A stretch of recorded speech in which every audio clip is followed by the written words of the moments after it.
तलवारबाज की किंवदंती। अध्याय 5571-80। उसका मूल स्रोत सच्ची आत्मा थी जो पौधों और पेड़ों के परिवर्तन से बनी थी। अनेकों पुस्तकों का अध्ययन करने के बाद भी उसने कभी किसी ऐसे व्यक्ति के बारे में नहीं सुना था जिसका मूल स्रोत आध्यात्मिक जागरूकता उत्पन्न कर सके। ये रहस्य केवल उसे और उसके मालिक को ही पता था, तथा इसे कभी भी बाहरी लोगों को नहीं बताया गया था। हु किंग धीरे से उठे, विलो पेड़ पर बैठी लड़की की ओर देखा, हल्की मुस्कान बिखेरी और बोले, हमें चलना चाहिए। ठीक है। जियांग शांग ने सहमति में सिर हिलाया, वह भी खुश महसूस कर रहा था।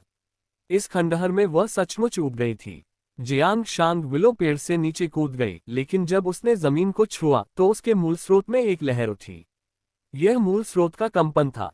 जियांग शांग की अभिव्यक्ति तुरंत ठंडी हो गई और उसकी मानसिक स्थिति बिखर गई। ये ठीक है, मैं यहाँ हूँ। हु किंग ने जियांग शांग के कंधे पर हाथ रखा, उसकी मनस्थिति को स्थिर करने में उसकी मदद की। उसकी आंखें ज्ञान से भरी थीं। उन्होंने अभ्यास करना इसलिए नहीं रोका क्योंकि उन्हें जाना था, बल्कि इसलिए कि कोई आ गया था। इसके अलावा ऐसा लग रहा था कि वह कोई परिचित व्यक्ति था। खंडहरों की गहराई में काली धुंध के भीतर एक आकृति धीरे धीरे निकट आ रही थी, जो विशालकाय और प्रभावशाली थी, तथा जिसके शरीर पर हरे रंग के युद्ध कवच से एक भयावह आभा निकल रही थी। खंडहरों पर धुंध छा गई, साथ ही विनाशकारी गर्जना भी हुई। हालांकि हरे रंग के कवच वाले व्यक्ति ने बिना किसी जल्दबाजी के खंडहरों में एक जानवर को चीर दिया, जो टियर 5 सम्राट के बराबर था। फिर वह हु किंग और जियांग शांग की ओर चला गया। दमनकारी भावना ने जियांग शांग की निगाहें सिकोड़ दी और उसके शरीर के भीतर घास और लकड़ी की आत्मा भी भयभीत हो गई। हु किंग ने ऊपर देखा, कोई आश्चर्य नहीं दिखाया, बल्कि शांत रहा। हरे कवच में उस आकृति को घूरते हुए उसने उदासीनता से कहा, इतने लंबे समय से पीछा करने के बाद क्यों परेशान होना। दरार। हरे कवचधारी व्यक्ति ने रुककर भूरे रंग के कंकालों को जमीन पर कुचल दिया, जिससे चरमराहट की आवाज आई। मेरा कोई इरादा नहीं था, लेकिन मूल स्रोत की इच्छा है। हु किंग, मुझे तुमसे बहुत उम्मीदें हैं। मुझे उम्मीद है कि तुम समझ सकोगी। हरे कवच में लिपटा हुआ व्यक्ति बोला और काली धुंध हट गई, जिससे उसका रूप प्रकट हो गया। नवागंतुक कोई और नहीं बल्कि एजियो ड्रैगन मंदिर का स्वामी था, जो किशन मंदिर में जेन लिंग के अलावा सबसे शक्तिशाली सर्वोच्च शिखर विशेषज्ञ था। उसकी ताकत भयानक थी, जो आधे चरण के क्लेश क्षेत्र की सादगी से कहीं ज्यादा थी। वह क्लेश क्षेत्र में उन लोगों से मुकाबला करने में सक्षम एक सुपर पावरहाउस था, जो पूर्व सम्राट जुएयुन से थोड़ा कमजोर था। यदि वह बेईवांग टॉवर को चुनौती दे तो वह आसानी से कम 80 मंजिलों को पार कर सकता था, यहां तक कि उन दिव्य जनरलों को भी पीछे छोड़ सकता था। ऐसा ही एक चरित्र गुप्त रूप से हु किंग का पीछा कर रहा था। इससे भी अधिक भयावह बात यह थी कि हु किंग को इसकी जानकारी थी। जैसे ही वह पास आया, जियांग शांग ने एजियो ड्रैगन मंदिर के मास्टर की नजरों से नजरें मिलाने की हिम्मत नहीं की।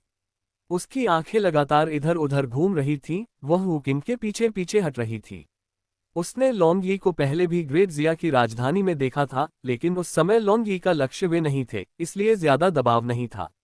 अब उसका सामना करते हुए उसने उसके असली आतंक को महसूस किया। हु किंग शांत रहा और बोला, चूंकि प्रभु का कोई इरादा नहीं है, तो मेरे शिष्य के लिए चीजें मुश्किल बनाने की क्या जरूरत है। क्या तुम सच में उसकी रक्षा करना चाहते हो। लॉन्ग यी ने अपनी भौहें थोड़ी सी सिकुड़ी। चूंकि हु किंग उसे पहचान गया था, इसलिए उसने समझ लिया कि वह उसके लिए नहीं बल्कि जियांग शांग के लिए आया था। जियांग शांग के शरीर के भीतर घास और लकड़ी की आत्मा अनंत रहस्यों के जंगल में सबसे बड़ा छिपा हुआ खतरा थी और उसे खत्म करना था। जेन लिंग को इस बारे में कोई हिचकिचाहट नहीं थी। जब तक प्रतिद्वंद्वी की ताकत उसकी निचली रेखा से अधिक होती, वो तुरंत कार्रवाई करता। अन्य खतरों की तुलना में घास और लकड़ी की आत्मा अधिक भयानक थी। जैसा कि कहावत है, दो बाघ एक पहाड़ को साझा नहीं कर सकते। किशन मंदिर में केवल एक ही सच्ची आत्मा थी, और वह थी जेन लिंग। कोई दूसरा नहीं हो सकता था। मूल स्रोत सच्ची आत्मा एक दूसरे को खा सकती थी और एक दूसरे पर कब्जा कर सकती थी, और यही कारण था कि जेन लिंग जियांग शांग को मारना चाहता था। इसलिए उसने सीधे लॉन्ग यी को उस पर गुप्त रूप से नजर रखने के लिए भेज दिया। दुर्भाग्य से हु किंग ने हमेशा जियांग शांग को अपने साथ रखा और कभी भी लॉन्ग यी को आगे बढ़ने का मौका नहीं दिया। अब जियांग शांग की ताकत टियर 6 सम्राट के स्तर तक पहुंच गई थी, और मूल स्रोत सच्ची आत्मा सर्वोच्च शिखर स्तर तक आगे बढ़ गई थी। जेन लिंग अब इसे बर्दाश्त नहीं कर सका, और गू जून के दबाव के कारण दया के लिए कोई जगह नहीं थी। भले ही वह हु किन के प्रति नाराजगी महसूस करता था, जियांग शान को खत्म करना ही था। लॉन्ग यी इस बार चुप रहा, अंदर ही अंदर आहें भरता रहा। इतने सालों तक निरीक्षण करने के बाद वह खास कारणों को समझ गया था। हालांकि 4 महान मंदिर गुरुओं में से एक के रूप में उसका अस्तित्व मूल रूप से उत्तराधिकारियों की खेती करने के उद्देश्य से था। अब उसे एक पर हाथ रखना थोड़ा मुश्किल लग रहा था। आखिरकार हु किंग ने जियान वुशुन की तरह किशन मंदिर को धोखा नहीं दिया था। इसके बजाय उसने मंदिर के प्रति लगन से साधना की थी और कृतज्ञता महसूस की थी। उसका व्यक्तित्व, मानसिकता और क्षमता सभी मजबूत थे, जिससे वह भविष्य में 3 दिव्य गुरुओं के लिए एक उम्मीदवार बन गया।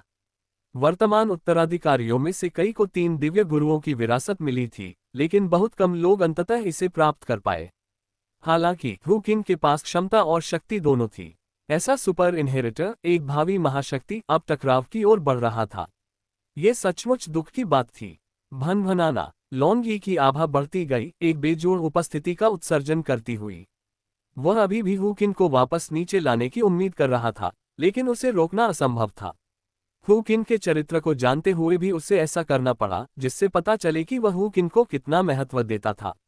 न केवल एजियो ड्रैगन मंदिर, बल्कि व्हाइट टाइगर मंदिर और वर्मिलियन बर्ड मंदिर भी हु किन के लिए उच्च सम्मान रखते थे। उन्होंने संसाधनों के मामले में पूर्ण सहायता प्रदान की, और जेन लिंग ने हु किन के लिए 3 राजाओं की विरासत को खोलने के लिए हर संभव प्रयास किया, जिससे वह दाव के साथ सफलतापूर्वक एकीकृत हो सके। चलो शुरू करते हैं। हु किन की भौहों के बीच में एक चमकदार रोशनी चमकी, उसकी आंखों में दृढ़ संकल्प स्पष्ट था।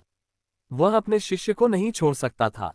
उसके पास एक हृदय भी था, एक ऐसा हृदय जिसकी रक्षा करनी थी। ये बात उसने अपने गुरु से सीखी थी। महान डेसोल्टे जंगल की लड़ाई के बीच अरबों कंकालों की सेना का सामना करते हुए 9 क्रांतियों ग्रैंड यान अमर, और जो लोग उसकी रक्षा करते थे वे पीछे नहीं हटे, बहादुरी से खुद को बलिदान कर दिया। अब उसकी बारी थी, और वह पीछे कैसे हट सकता था? वह पीछे हटने की कल्पना भी कैसे कर सकता था? यदि वह पीछे हटा है तो यह उसके अपने दांव हृदय का उल्लंघन होगा, और वह अपने जीवनकाल में कभी भी शिखर तक नहीं पहुंच पाएगा। अपनी हर प्रिय चीज की रक्षा के लिए वह लड़ने को तैयार था। गुरु, मैं आपको अपमानित नहीं करूंगा। कीचड़ में लहराते वस्त्रों के साथ एक श्वेत वस्त्रधारी भिक्षु की आभा ने आकाश को हिला दिया तथा मीलों दूर तक फैले शत्रुओं को तितर बितर कर दिया। लॉन्ग यी के हाथ बचाव में उठे, उसके दिल में सदमा। बस एक सांस और वह पीछे हटने को मजबूर हो सकता है। ये कैसे संभव है? उसे वापस धकेलने में सक्षम होने के लिए हु किन की शक्ति कितनी मजबूत थी। फिर भी उसे स्पष्ट रूप से महसूस हुआ कि हु किन केवल शीर्ष स्तर टियर 6 सम्राट था। वह इतना शक्तिशाली कैसे बन सका? तुमने वास्तव में अपनी ताकत छुपाई। लॉन्ग यी की पुतलियां सिकुड़ गईं। वह अविश्वास से हु किन को घूर रहा था। हु किंग ने अपने हाथ आपस में जोड़ लिए, उसके चेहरे पर गंभीरता थी, उसमें पहले जैसी दयालुता और सौम्यता का अभाव था। पुण्यवान, ये गरिमापूर्ण आचरण सहजता की सच्ची स्थिति थी। लॉन्ग यी हवा में उड़ गया, उसकी आभा एक बार फिर आसमान छूने लगी, उसके चेहरे पर खुशी के भाव थे। उसने कहा, ऐसा लगता है कि एक बड़ी लड़ाई होने वाली है। मूल रूप से प्रतिद्वंद्वी को कुचलने की उम्मीद करते हुए उसने उम्मीद नहीं की थी कि हु किंग ने भी अपनी ताकत छिपाई होगी। उसे इसे गंभीरता से लेना पड़ा। इस समय वह भी उत्साहित था। उसने उम्मीद नहीं की थी कि हु किन की क्षमता इतनी मजबूत हो जाएगी। कुछ ही वर्षों में वह सर्वोच्च शिखर स्तर पर पहुंच गया था। कृपया, हु किन ने आमंत्रण का इशारा करते हुए अपना हाथ उठाया। लेकिन इस बार दोनों में से कोई भी विनम्र नहीं था। वे सीधे नजदीकी लड़ाई में शामिल हो गए। 2 विशाल आभाओं के बीच हिंसक टकराव हुआ, जिसके कारण जियांग शान को दूर हटना पड़ा और उसका रंग पीला पड़ गया। हालांकि दोनों में से किसी ने भी इस बारे में स्पष्ट रूप से नहीं बताया, लेकिन उसे कुछ संदेह था। संभावना थी कि लॉन्ग यी का आगमन किसी तरह उससे जुड़ा हुआ था। उसने लॉन्ग यी की जबरदस्त ताकत के बारे में सुना था और अपने मालिक के लिए बहुत चिंतित थी। हु किंग उसका एकमात्र जीवित रिश्तेदार था। वह ऐसा व्यक्ति था जिसे वह अपने पास से जाने नहीं देगी, खासकर अपने भाई को खोने के बाद। छोटे छोटे हाथ कसकर बंद थे, हथेलियों में कीलें चुभ रही थीं, और रक्त लाल चांद उंगलियों से बहता हुआ खंडहरों पर टपक रहा था। खंडहरों के ऊपर दोनों के बीच भीषण युद्ध चल रहा था। जैसे जैसे लॉन्ग यी लड़ता गया, उसकी ताकत बढ़ती गई और उसका आभामंडल लगातार बढ़ता गया, जबकि हु किंग की सांस कमजोर होती गई। सर्वोच्च शिखर स्तर पर भी लॉन्ग यी जैसे शक्तिशाली खिलाड़ी से मुकाबला करना चुनौतीपूर्ण था, विशेषकर जब मुकाबला अनुभव की बात आती थी, जहां उनका स्पष्ट प्रभुत्व था। ध्यान भटकने के एक पल में अनगिनत मुट्ठी छायाएं उतर आईं। हु किन की भौहों के बीच में एक चमक दिखाई दी और उसका आकार तुरंत गायब हो गया, हमले से बचता हुआ। इससे पहले कि वह अपनी सांस पकड़ पाता, उसके पीछे एक आकृति उभरी। लॉन्गी टकराना। एक जोरदार लात हु किन की पीठ पर बेरहमी से पड़ी। एक दबी हुई आवाज के साथ इस वार ने हु किन के भौतिक शरीर को चकनाचूर कर दिया, साथ ही उसके दिव्य शरीर को भी चीर दिया। हु किन का शरीर खंडहर में जोर से टकराया, जिससे पूरी संरचना डूब गई। जियांग शांग ने ये सब देखा और वह बहुत गुस्से में थी। हालांकि उसकी ताकत अपर्याप्त थी। अगर वह लड़ाई में शामिल भी होती तो भी वह एक भी वार नहीं झेल पाती और अपने मालिक का ध्यान भटकाने का काम करती। वह केवल असहाय होकर देख सकती थी। उसे पता नहीं था कि उसकी आभा लगातार बढ़ रही थी और उसकी सीमाहीन छलांग लग रही थी। शीघ्र ही वह सर्वोच्च शिखर के किनारे पर पहुंच गया। खंडहर के गहरे गड्ढे में हु किन का सफेद लबादा बिखर गया और वह धीरे धीरे मलबे से उठ खड़ा हुआ। उसके मुंह के कोनों पर खून के निशान थे, लेकिन उसके शरीर पर दिखाई देने वाली चोटें ठीक होने लगी थीं। फाड़ना। फटे हुए लबादे को लापरवाही से फाड़कर काले रेशमी कपड़ों का एक सेट दिखाया जो हु किन से पूरी तरह मेल खाता था। उनका भौतिक शरीर फटा हुआ था, लेकिन काले रेशमी वस्त्र पर कोई क्षति के निशान नहीं थे। लॉन्ग यी द्वारा अभी अभी छोड़ी गई शक्ति साधारण अनंत खजानों को नष्ट करने के लिए पर्याप्त थी, फिर भी ये पोशाक बरकरार रही, जो स्पष्ट रूप से साधारण से बहुत दूर थी। यह एक चरम अनंत खजाना है। पफ। हु किन ने मुड़कर अपने मुंह से खून थूका, अपने शरीर को थोड़ा हिलाया, आकाश में लॉन्ग यी की ओर देखा। उसकी अभिव्यक्ति शांत थी। हाल की लड़ाई तो बस एक अभ्यास मात्र थी। लॉन्ग यी ने भौहें उठाई। इस बार हु किन की ताकत से आश्चर्यचकित नहीं हुआ, बल्कि उसने पाया कि प्रतिद्वंद्वी बहुत शांत था। हु किन, क्या तुम्हें डर नहीं लगता? हु किन को घूरते हुए लॉन्ग यी हैरान था। प्रतिद्वंद्वी ने पूरी ताकत का इस्तेमाल नहीं किया था और वह इसे छिपा नहीं रहा था। आखिरकार वह एक उत्तराधिकारी था और वह हु किन को सीधे कुचलना नहीं चाहता था। अगर उसने सचमुच अपनी पूरी शक्ति का इस्तेमाल किया होता तो हु किन अभी गिर गया होता। किशन मंदिर के अंदर जेन लिंग और अन्य 3 मंदिर मास्टरों के अलावा कोई भी उसका सामना नहीं कर सका। वह कितना आश्वस्त था। जहां तक अन्य 3 मंदिर स्वामियों का प्रश्न है, ऐसा इसलिए नहीं था कि उनके विरोधी शक्तिशाली थे, बल्कि वे सभी एक जैसे कठपुतली थे जिन्हें क्लेश क्षेत्र में मारना कठिन था। जब तक ब्रह्मांड पर प्रभुत्व रखने वाला कोई तृतीय क्लेश क्षेत्र विशेषज्ञ प्रकट नहीं होता, वे उन्हें सीधे पराजित कर सकते थे। उनकी रक्षात्मक क्षमताएं उस समय के सम्राट जुएयुन से भी अधिक मजबूत थीं। हु किन उसे रोक नहीं सका। वह हु किन को कोई नुकसान नहीं पहुंचाना चाहता था, बल्कि मामले को शांतिपूर्ण तरीके से सुलझाना चाहता था और उस छोटी लड़की को उसे सौंपना चाहता था। यद्यपि वह एक कठपुतली था, फिर भी वह मानव हृदय को समझता था। हु किन हवा में उड़ गया। लॉन्ग यी का सामना करते हुए उसकी आवाज गूंज रही थी, मेरे गुरुओं ने मुझे सिखाया है, अगर तुम रक्षा करना चाहते हो तो डरो मत। उसके स्वामियों ने उसकी रक्षा के लिए मृत्यु का भय नहीं जताया और वे सभी नष्ट हो गए। जियान वुशुंग भी वैसा ही था। वह पूरी ताकत से उसकी रक्षा कर रहा था, लाशों की सेना से बच रहा था और मौत का सामना कर रहा था। वे सभी उसके सामने खड़े थे। अब जब रक्षा करने की बारी उसकी थी तो वह कैसे पीछे हट सकता था। लॉन्ग यी ने आह भरी, अपना सिर हिलाया और फिर उसकी नजर भी थोड़ी बदल गई। वह बोला, तो मुझे दोष मत दो। इस बार वह पीछे नहीं हटेगा। वह सीधे हु किन को गंभीर चोटें पहुंचाएगा और फिर जियांग शांग को ले जाएगा। कोई विकल्प नहीं था, सब कुछ व्यापक भलाई के लिए था। जेन लिंग को धमकाने का मतलब था पूरे किशन मंदिर को धमकाने जैसा, और उसे कार्रवाई करनी ही थी। यदि अन्य कारण होते तो वह जेन लिंग की इच्छा के विरुद्ध भी दलील देने को तैयार हो जाता। ड्रैगन का शाही हथियार। लॉन्ग यी गुस्से से चिल्लाया और उसका विशालकाय शरीर कांपने लगा। दरार। उसके पीछे हरा कवच टूट गया, जिससे तीखे कांटे दिखाई देने लगे और एक ड्रैगन की पूंछ पीछे से ऊपर की ओर उठी, जो सीधे ड्रैगन मानव अवस्था में परिवर्तित हो गई। इस समय लॉन्ग यी की ताकत एक दिव्य सेनापति से भी ज्यादा थी, लेकिन यह उसकी पूरी शक्ति का सिर्फ आधा था। फिर भी ये हु किन से निपटने के लिए पर्याप्त था। वर्तमान में हु किन की ताकत सबसे अच्छी स्थिति में वुजुओ को टक्कर दे सकती है। सर्वोच्च शिखर पर पहुंचने के तुरंत बाद वुजुओ के साथ प्रतिस्पर्धा करने में सक्षम होना पहले से ही काफी दुर्जय था। एक भयानक आभा फूट पड़ी जिसने हजारों मील दूर हु किन को सीधे हिला दिया। झिलमिलाती रोशनी की किरणों के नीचे हु किन, जो मुश्किल से झटके झेल पाया था, ने भी अपनी पूरी ताकत झोंक दी। उसके माथे पर निशान चमक उठा और उसकी ताकत अपने चरम पर पहुंच गई। संसार लॉन्ग यी ने सर्वोच्च गुप्त तकनीकों का उपयोग किया, जबकि हु किंग ने भी सार्वभौमिक रहस्यों के स्तर पर अपनी नई उन्नत संसार सर्वोच्च तकनीक को उजागर किया। एक क्षण के लिए दोनों की आभा अत्यंत उग्र हो गई। हालांकि बाहरी लोगों की नजर में ताकत में अभी भी बहुत बड़ा अंतर था। लॉन्ग यी की ताकत हु किंग से एक स्तर अधिक थी। इस लड़ाई में कोई रहस्य नहीं था। धमाका, एक शक्तिशाली आभा ने नश्वर क्षेत्र के अंतरिक्ष को चीर दिया। अंतरिक्ष के माध्यम से लॉन्ग यी ने एक तरफा रूप से हु किंग को दबा दिया। ये राज्य और शक्ति दोनों का दोहरा दमन था। हु किंग सर्वोच्च शिखर पर पहुंच गया क्योंकि वह सार्वभौमिक रहस्यों, अंतरिक्ष के दायरे और यहां तक कि ब्लैक होल की सीमा को भी पार कर गया था, लेकिन वह ब्रह्मांड के स्तर तक नहीं पहुंचा था। जैसे ही उनमें टकराव हुआ, उन्हें बड़ा झटका लगा। लॉन्ग यी द्वारा दबाई गई आभा कम होने लगी। सौभाग्य से संसार सर्वोच्च तकनीक, 3 महान दिव्य गुरुओं में से एक, संसार पवित्र भगवान की मुख्य तकनीक, अब हु किंग द्वारा सार्वभौमिक रहस्यों के स्तर तक सुधारी गई थी, जो कि लॉन्ग यी के पहले प्रहार का सामना करने में मुश्किल से कामयाब रही। बैंग बैंग, विस्फोटक क्यूई की ध्वनि गूंज उठी और दूर स्थित जियांग शान केवल ध्वनियां सुन सकता था, लेकिन उन दोनों की आकृतियां नहीं देख सकता था। इस समय जियांग शान, जिसकी आभा सर्वोच्च शिखर पर पहुंच चुकी थी, भी दोनों को लड़ते हुए नहीं देख सकता था।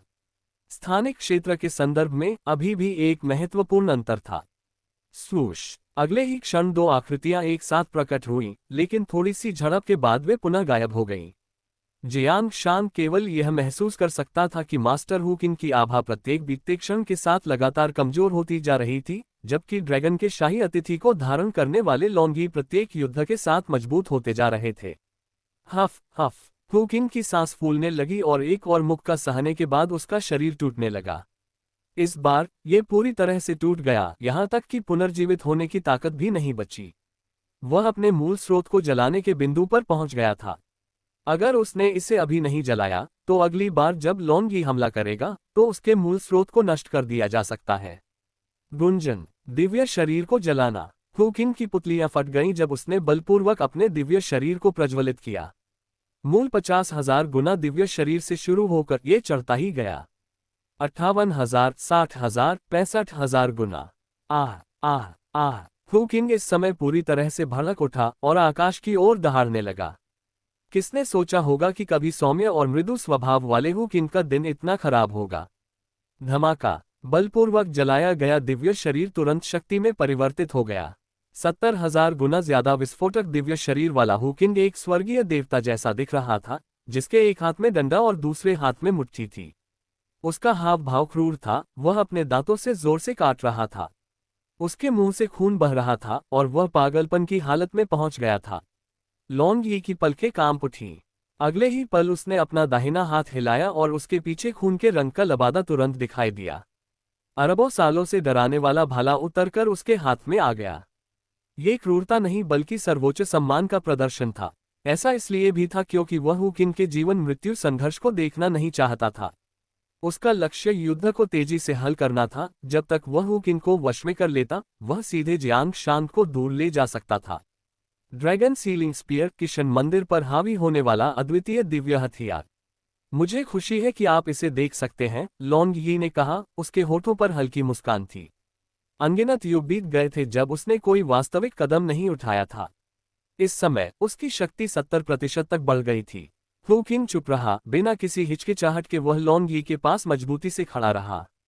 खंडहरों के ऊपर उदास आकाश के नीचे 2 महाशक्तिशाली प्राणियों में भिड़ंत हो गई। इस जगह की आभा ने लंबे समय तक पूरे मानव गुप्त क्षेत्र को हिलाकर रख दिया था। हालांकि 4 महान गुप्त क्षेत्रों में मानव गुप्त क्षेत्र की उपस्थिति सबसे कम थी, फिर भी वहां कई सर्वोच्च शिखर विशेषज्ञ मौजूद थे। इस समय वे सभी खंडहर के किनारे पर खड़े थे, दुनिया के इस कोने में अंतिम लड़ाई का निरीक्षण कर रहे थे। यद्यपि वे सीधे तौर पर लड़ाई में शामिल नहीं हो सकते थे, लेकिन 2 शक्तिशाली आभाओं को महसूस करने मात्र से ही वे रोमांचित हो जाते थे। स्वदेशी सर्वोच्च शिखर विशेषज्ञ उत्सुक थे, लेकिन किसी ने भी पास जाने का साहस नहीं किया। युद्ध के उस स्तर पर उनके पास नजदीक से देखने की योग्यता नहीं थी। संप्रदाय गुरु, क्या आप दूसरे पक्ष की पहचान जानते हैं? एक सर्वोच्च शिखर विशेषज्ञ, एक तहपंखा पकड़े हुए, एक सफेद मुकुट वाले मध्यम आयु वर्ग के व्यक्ति की ओर देख रहा था। उनके मन में जिज्ञासा जाग उठी। ये शक्तिशाली प्राणी कहाँ से आए? 4 महान गुप्त लोकों में सबसे शक्तिशाली भगवान का मकबरा था और मानव लोक उसके सबसे करीब था। वे पहले भी इसमें उतरे थे और कई शक्तिशाली और विशेष जीवन रूपों का सामना किया था, लेकिन किसी ने भी उन्हें खंडहरों के भीतर गहरे 2 शक्तिशाली प्राणियों जैसा एहसास नहीं कराया। मध्यम आयु वर्ग का वह व्यक्ति, जिसे संप्रदाय गुरु के नाम से जाना जाता था, मानव क्षेत्र में सबसे शक्तिशाली बल सीलगेट माउंटेन का नेता था।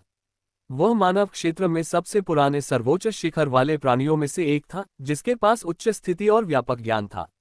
संप्रदाय के गुरु ने अपना सिर हिलाया। इस बार वह वास्तव में दूसरे पक्ष की पृष्ठभूमि नहीं जानता था। उन दोनों की आभा अजीब थी। संभवतः वे 4 महान गुप्त लोकों के विशेषज्ञ नहीं बल्कि उत्तराधिकारी थे। वह पहले भी एक बार ऐसी ही भयानक आभा का सामना करने के लिए भाग्यशाली रहा था। यह तब हुआ जब वह शक्तिशाली प्राणी, जिसने क्लेश को तोड़ दिया, नीचे उतरा। आभा ने पूरे मानव गुप्त क्षेत्र को हिलाकर रख दिया था। उसके बाद वह रहस्यमय शक्तिशाली प्राणी फिर कभी प्रकट नहीं हुआ।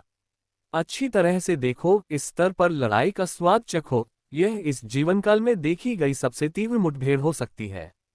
सीलगेट की नज़र का स्वामी तीव्र था। हालांकि लड़ाई में केवल 2 आभाएं ही दिखाई दे रही थीं, लड़ाके लगभग अदृश्य थे, लेकिन उन 2 ताकतों को लगातार टकराते हुए महसूस कर पाना ही काफी था। लोगों का एक समूह खंडहर के बाहर खड़ा होकर चुपचाप देख रहा था। खंडहर के अंदर पहले से ही तूफान उत्पन्न हो चुका था। तूफान का केंद्र हु किंग और लॉन्ग यी थे। दिव्य शरीर के बाद शक्ति बढ़ गई, लेकिन लॉन्ग यी की शक्ति भी 70% तक बढ़ गई, फिर भी बहुत चुनौतीपूर्ण थी। जलते हुए दिव्य शरीर के परिवर्तन की शक्ति को जोड़ने पर यह अस्थिर था और अब दिव्य शरीर टूटने लगा था।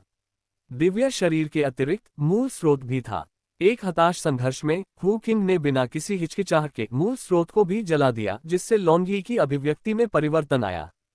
चाहे दिव्य शरीर कितना भी जल जाए, भले ही उसने नींव को नुकसान पहुंचाया हो, उसे ठीक किया जा सकता है, लेकिन मूल स्रोत अलग था। एक बार कोई दोष आ गया तो उसे बहाल नहीं किया जा सकता। यहां तक कि जियान वुशुंग जीवन शक्ति के साथ स्वदेशी सम्राट के मूल स्रोत की मरम्मत नहीं कर सका। लॉन्ग यी, जो प्रतिभाओं को महत्व देता था, हु किंग को ताकतवरों का रास्ता काटते हुए नहीं देख सका। वह तुरंत भड़क गया और अपनी सारी ताकत झोंक दी।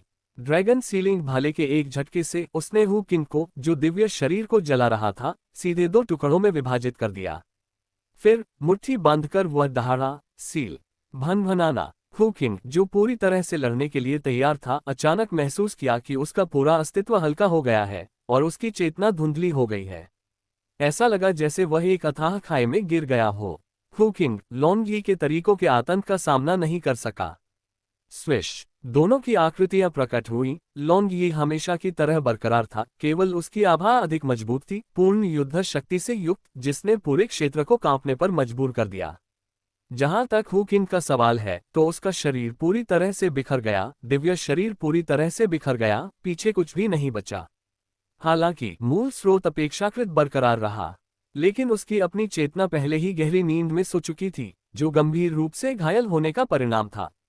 जब मूल स्रोत 30% तक गिर जाएगा, तो ये स्वचालित रूप से सुप्त अवस्था में चला जाएगा। विलो के पेड़ के नीचे छुपकर बैठी जियांग शान को अपने मालिक की आभा की कमी महसूस हुई। उसकी आंखें लाल हो गईं और अपेक्षित दुख और निराशा के बावजूद एक भी आंसू नहीं गिरा। वह चुपचाप खड़ी होकर हवा में तैरते 2 शरीर के टुकड़ों को देखती रही। धीरे से अपनी मुट्ठी बंद करते हुए उसके शरीर से एक हरे रंग की रोशनी निकली। अगर जियान वुशुंग ने ये देखा तो वह निस्संदेह आश्चर्यचकित हो जाएगा। जीवन की शक्ति। उस क्षण जियांग शान के भीतर एक विशाल जीवन शक्ति उमड़ पड़ी। उसके मूल स्रोत के अंदर घास और लकड़ी की आत्मा ने कमजोरी से अपना पंजा उठाया और कहा, गुरु, मैं बहुत थक गई हूं। अपनी पूरी ताकत के साथ घास और लकड़ी की आत्मा ने जियांग शान के मूल स्रोत को उसके शिखर तक पहुंचा दिया। जियांग शान के मूल स्रोत अंतरिक्ष में अनगिनत ब्लैक होल उभरे। आश्चर्यजनक रूप से एक भी तारा अस्तित्व में नहीं था। ये ब्लैक होल लगातार उपभोग करते रहे और विकसित होते रहे, अंततः एक पूर्ण और उल्लेखनीय रूप से वास्तविक स्थान का निर्माण किया।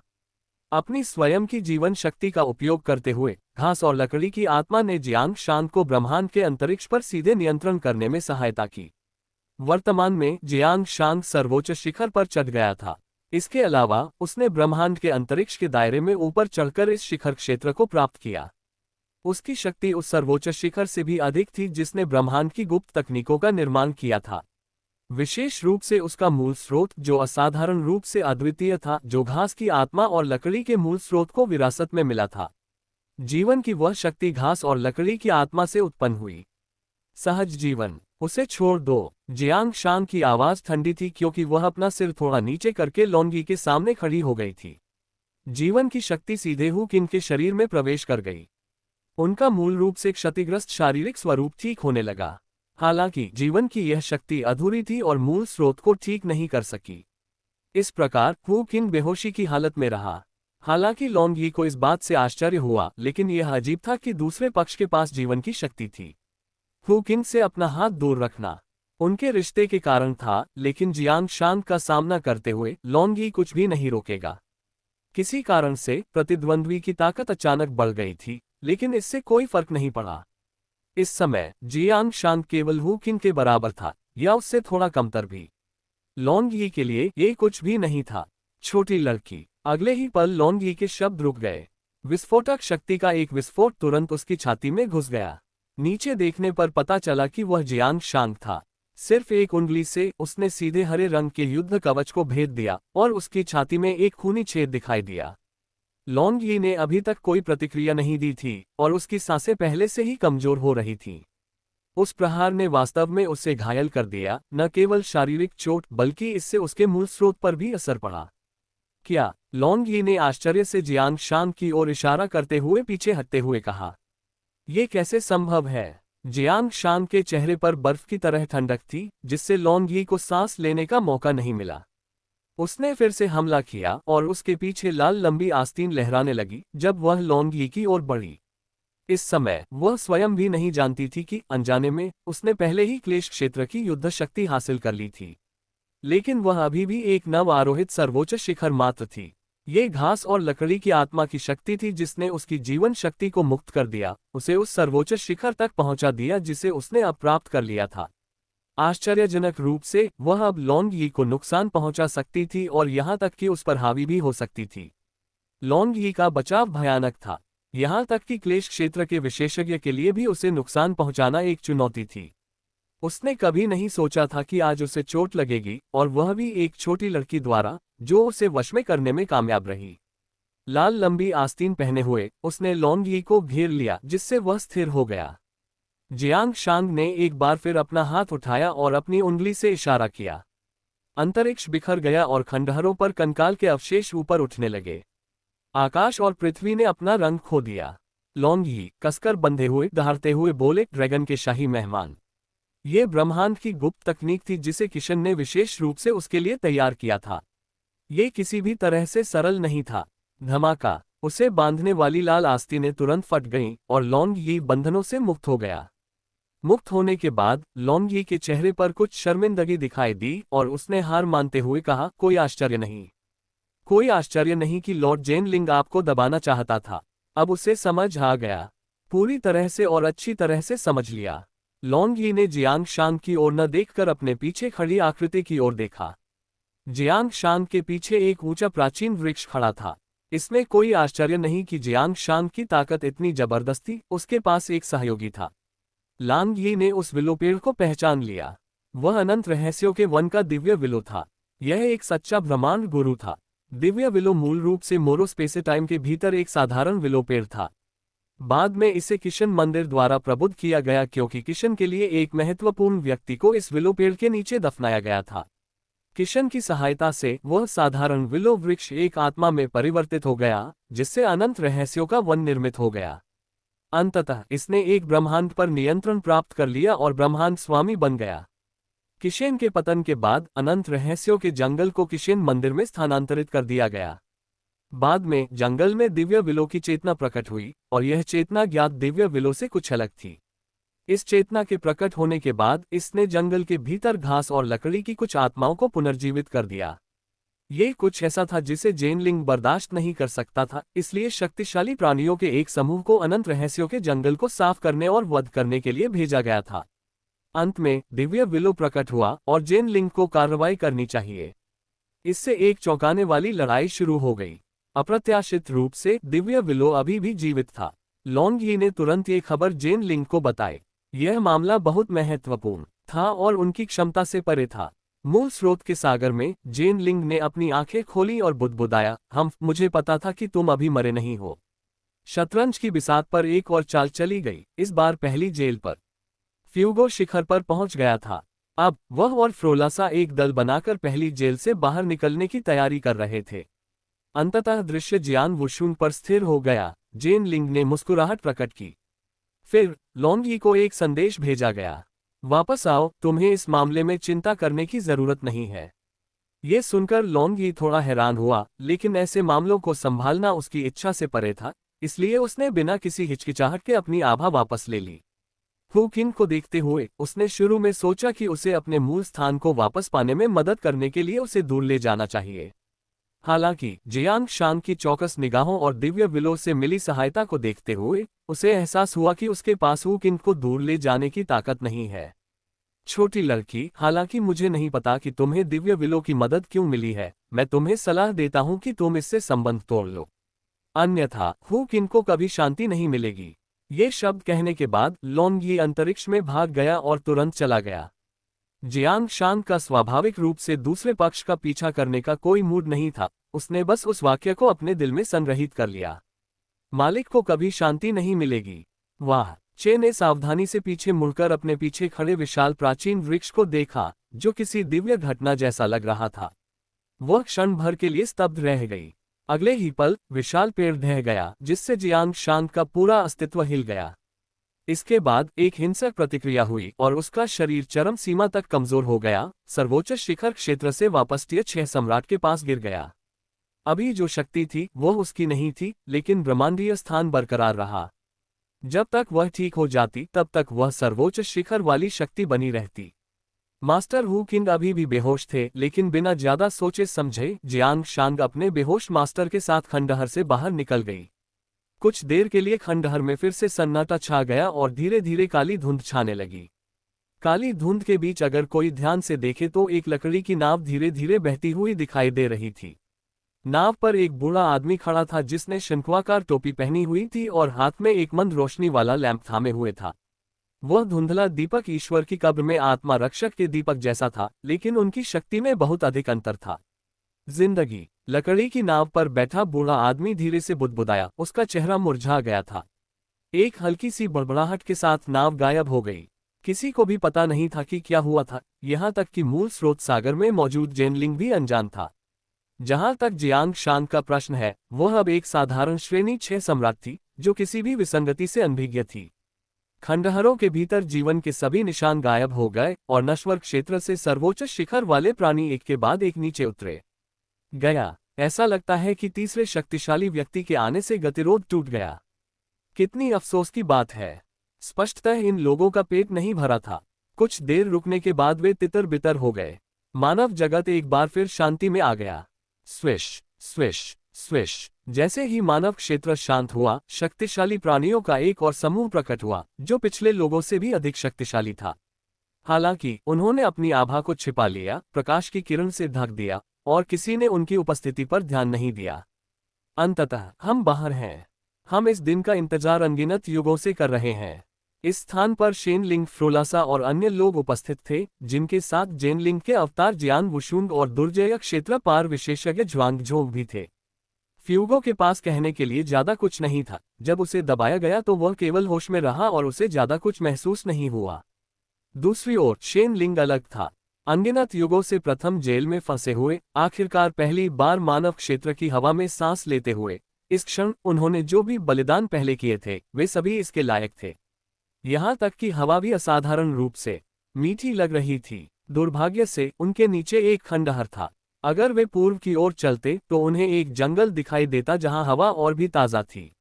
जेन लिंग ने कुछ अधीरता से आग्रह किया, ठीक है, मूल ब्रह्मांड की आभा और भी अधिक ताज़ा है, चलो जल्दी चलें। ऐसा कहकर उन्होंने एक ब्रह्मांडीय मार्ग खोल दिया। इस मार्ग का अनुसरण करते हुए वे मूल ब्रह्मांड तक पहुंच जाएंगे। ब्रह्मांड में प्रवेश करके इच्छानुसार अंतरिक्ष को चीरते हुए वे समय और स्थान की नदी में प्रवेश कर सकते थे। उस क्षण वे सचमुच स्वतंत्र होंगे। फिमेसा के बारे में क्या? उसे मत भूलना, फ्यूगो ने किनारे से याद दिलाया। इस समय अंतरिक्ष में एक और दरार दिखाई दी। पीले वस्त्र पहने एक ताओवादी अपने हाथों में एक विशाल अंडा पकड़े हुए दरार से बाहर निकला। नवागंतुक वू जू था। अब हर कोई यहाँ है। जेन लिंग ने चुटकी ली। फ्रोलासा को जेन लिंग से बात करने की जहमत नहीं उठानी पड़ी। उसने फुएगो को कमान संभालने का इशारा किया। वह जियान वुशुन की ओर मुड़ा। कारावास से यह सहज रिहाई जियान वुशुन की बदौलत संभव हुई। उन्होंने न केवल उन दोनों को ठीक होने में मदद की, बल्कि उन्होंने फ्रोलासा और जेन लिंग के बीच मध्यस्थता भी की, जिससे उनके बीच सुलह हो गई। भले ही वे जियान वुशुन को दूर नहीं कर सके, लेकिन उन्हें एक गहरा संबंध बनाना था। जियान वुशुन की क्षमता विशालकाय देव कबीले से कम नहीं थी। भविष्य में वह निस्संदेह दायरे पार करने के चरण तक पहुंच जाएगा और एक ब्रह्मांड मास्टर बन जाएगा। बाहरी दुनिया में फिर से मिलने के अवसर होंगे। इस बार भाई वुशुन को धन्यवाद। फ्रोलासा की भाईचारे की घोषणा ने जियान वुशुन के साथ उनके रिश्ते को सामने ला दिया। जियान वुशुन को संबोधन के बारे में थोड़ा अजीब लगा, लेकिन ये जानते हुए कि दूसरा पक्ष जल्द ही चला जाएगा, वह राहत महसूस करने से खुद को रोक नहीं सका। उनकी वर्तमान स्थिति आंशिक रूप से शेन लिंग फ्रोलासा और दूसरी आधी वू जुओ की वजह से है। क्या खतरनाक और बदकिस्मती का मिश्रण है। जियान वुशुन ने शेन लिंग की चौकसी को गंभीरता से नहीं लिया, न ही उसने ऐसा करने की हिम्मत की। जेन लिंग के साथ होने के कारण वह न तो बहुत उत्साही हो सकता था और न ही बहुत विनम्र। चूंकि दूसरा पक्ष उसके साथ बराबरी का व्यवहार करना चाहता था, इसलिए उसने खांसी के साथ जवाब दिया, ये कुछ भी नहीं है। सरल और सीधा सबसे अच्छा था और जेन लिंग इससे प्रसन्न था। यह कोई मामूली बात नहीं है। मैं निजी तौर पर आपका एहसानमंद हूँ। भविष्य में अगर आपको कोई मुश्किल आती है तो मुझे खोजने में संकोच न करें। आप इस टोकन का इस्तेमाल कर सकते हैं। जब भी आप मेरे विशालकाय देव कबीले के किसी मजबूत सदस्य का सामना करें, तो बस ये टोकन दिखाएं और कोई खतरा नहीं होगा। ये शब्द दबंग लग रहे थे, लेकिन जेन लिंग को भी अतिशयोक्ति पर संदेह नहीं था। विशालकाय देव वंश में सचमुच बहुत ताकत थी। जियान वुशुन भी इसे समझ गया और एक पल के लिए ललचा गया। हालांकि दूसरे के शब्दों में किशन मंदिर को नीचा दिखाने की स्पष्ट मंशा थी। वह एक पल के लिए हिचकिचाया कि स्वीकार करे या नहीं। चूंकि ये दिया गया है तो बस इसे ले लो। जेन लिंग ने जियान वुशुन की दुविधा को देखते हुए उसकी मदद करते हुए निर्णायक रूप से कहा। तभी जियान वुशुन ने टोकन स्वीकार करने और सम्मानपूर्वक झुककर जेन लिंग के प्रति आभार व्यक्त करने का साहस किया। इसके साथ ही मामला पूरी तरह से समाप्त हो गया था। 4 महान गुप्त क्षेत्रों में लिपटा सबसे मजबूत हाथ किशन मंदिर के इतिहास से बाहर निकलने वाला था। दुर्भाग्यशाली फ्रोलासा, कठोर फ्यूगो और अभी तक अंडे से बाहर नहीं निकली फिमिसा गलियारे में चली गईं। विशालकाय देवकुल के 3 शक्तिशाली प्राणी गलियारे में प्रवेश कर गए। फ्रोलासा ने पीछे मुड़कर देखा और फिर सीधे गलियारे में प्रवेश कर गई। जन्म के बाद से ही उन्होंने अपना अधिकांश समय किशन मंदिर में बिताया और यह उनका पहला घर बन गया। जियान वुशुन ने उनकी पीठ को देखा और अपने दिल की गहराई में पूरी राहत महसूस की। दूसरी ओर जेन लिंग काफी शांत था। अंत में इन लोगों को भेज दिया गया। भविष्य में 4 महान गुप्त क्षेत्र शांति में लौट आएंगे और उत्तराधिकारियों का विशेष उद्यान बन जाएंगे। जहां तक बड़ी मुसीबतों की बात है तो वे पापमोचन में थीं। उसके पास इसे चरणबद्ध तरीके से करने के अलावा कोई विकल्प नहीं था। छप छप जब जेन लिंग ने रास्ता बंद कर दिया तो वह फ्रोलासा द्वारा छोड़े गए कुछ लोगों की ओर देखने लगा। जियान वुशुन के अलावा मुलुओ राष्ट्र के बुजुर्ग और कई सम्राट भी थे। वे ज्यादा खतरा नहीं थे, लेकिन चूंकि वे मृत सैनिक थे इसलिए उन्हें रखने की कोई जरूरत नहीं थी। एक लहर के साथ सम्राट बारूद में बदल गए। मुलुओ एल्डर का शरीर कांप उठा। वह कोई मरा हुआ सिपाही नहीं था, उसे बहुत पहले से पता था कि ये दिन आएगा। बिना किसी प्रतिरोध के उसने अपनी आंखें बंद कर लीं। रुको। जियान वुशुन कठोर भाव से खड़ा हुआ और बोला, लॉर्ड जेनलिंग, वह एक मरा हुआ सैनिक नहीं है। क्या आप उसे छोड़ सकते हैं और उसे अपनी बड़ी गलती के लिए खदानों में जाने दे सकते हैं? ये देखकर वू जुओ ने जल्दी से कहा, लॉर्ड जेनलिंग, इस बार हमने बहुत बड़ी जीत हासिल की है। मेरे अधीनस्थों को इन छोटे चोरों और उपद्रवियों से निपटने दो। यद्यपि एल्डर मोलुओ राष्ट्र को कोई डर नहीं था, फिर भी वह अंदर से जीवित रहना चाहता था। इस समय उसने जियान वुशुन और वू जुओ के प्रति कृतज्ञता महसूस की। जेन लिंग ने वू जुओ पर एक तिरछी नजर डाली और सिर्फ एक नजर से उसने वू जुओ को चुप करा दिया, जो एक तरफ हट गया। हालांकि चूंकि वह केवल एक सर्वोच्च शिखर वाला प्राणी था, इसलिए अनुरोध किया गया था, इसलिए और अधिक हत्या करने की कोई आवश्यकता नहीं थी। अब उत्तराधिकारियों में, चाहे वह हु किन हो जिसे उसने पहले पसंद किया था, या जियान वुशुन जिसे उसने कमाका था, उसने उनमें से प्रत्येक को नाराज कर दिया था। जियान वुशुन अपेक्षाकृत आसान था, कुछ खजाने उसे शांत कर सकते थे और उसे अपने पास रखने में अभी भी कुछ उपयोगिता थी। लेकिन हु किन अलग था, जिद्दी। उन्होंने उसके पालन पोषण में बहुत निवेश किया था और अंततः एक उपद्रवी व्यक्ति ही पैदा हुआ। उसके साथ कोई ऐसा व्यक्ति था जिसके बारे में भूत भी अनजान थे। जब बात जियांग शान की आई तो जेनलिंग ने संकोच नहीं किया। ये खतरा विशालकाय देव कबीले से भी अधिक था। विशालकाय देव कबीले का सामना करते हुए सीधे टकराव की संभावना थी, लेकिन जियांग शान के भीतर मूल स्रोत सच्ची आत्मा उसी तरह की थी। क्या होगा अगर एक दिन उस सच्ची आत्मा ने कब्जा करने का फैसला किया? हालांकि अब वह सतर्क था। ठीक है, तो उसकी जान बख्श दो। जहां तक खदान की बात है, वहां जाने की कोई जरूरत नहीं है। भविष्य में बस जियान वुशुन का पीछा करो और एक संरक्षक बनो। पिछली बार की घटना फिर से नहीं होनी चाहिए। जेन लिंग ने अफसोस के भाव से कहा, मानो किसी मूल्यवान संपत्ति के निकट नुकसान का शोक मना रहा हो। वु जुओ ने आश्चर्य से उसकी बात सुनी और उसके दिल में यह बात और भी पक्की हो गई कि जियान वुशुन निस्संदेह भविष्य में किशन मंदिर का नियंत्रक बनेगा। अन्यथा जेन लिंग उससे बचाने के लिए इतनी दूर तक नहीं जाता। उसने चुपचाप जियान वुशुन, इस भावी कुलीन व्यक्ति को अपने पास रखने का निर्णय लिया। उसने सोचा कि यह सब जेन लिंग की बदौलत है।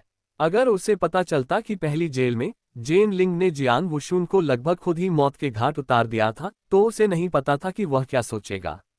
जियान वुशुन, जो सब कुछ जानता था, वह ऐसा नहीं सोचता था।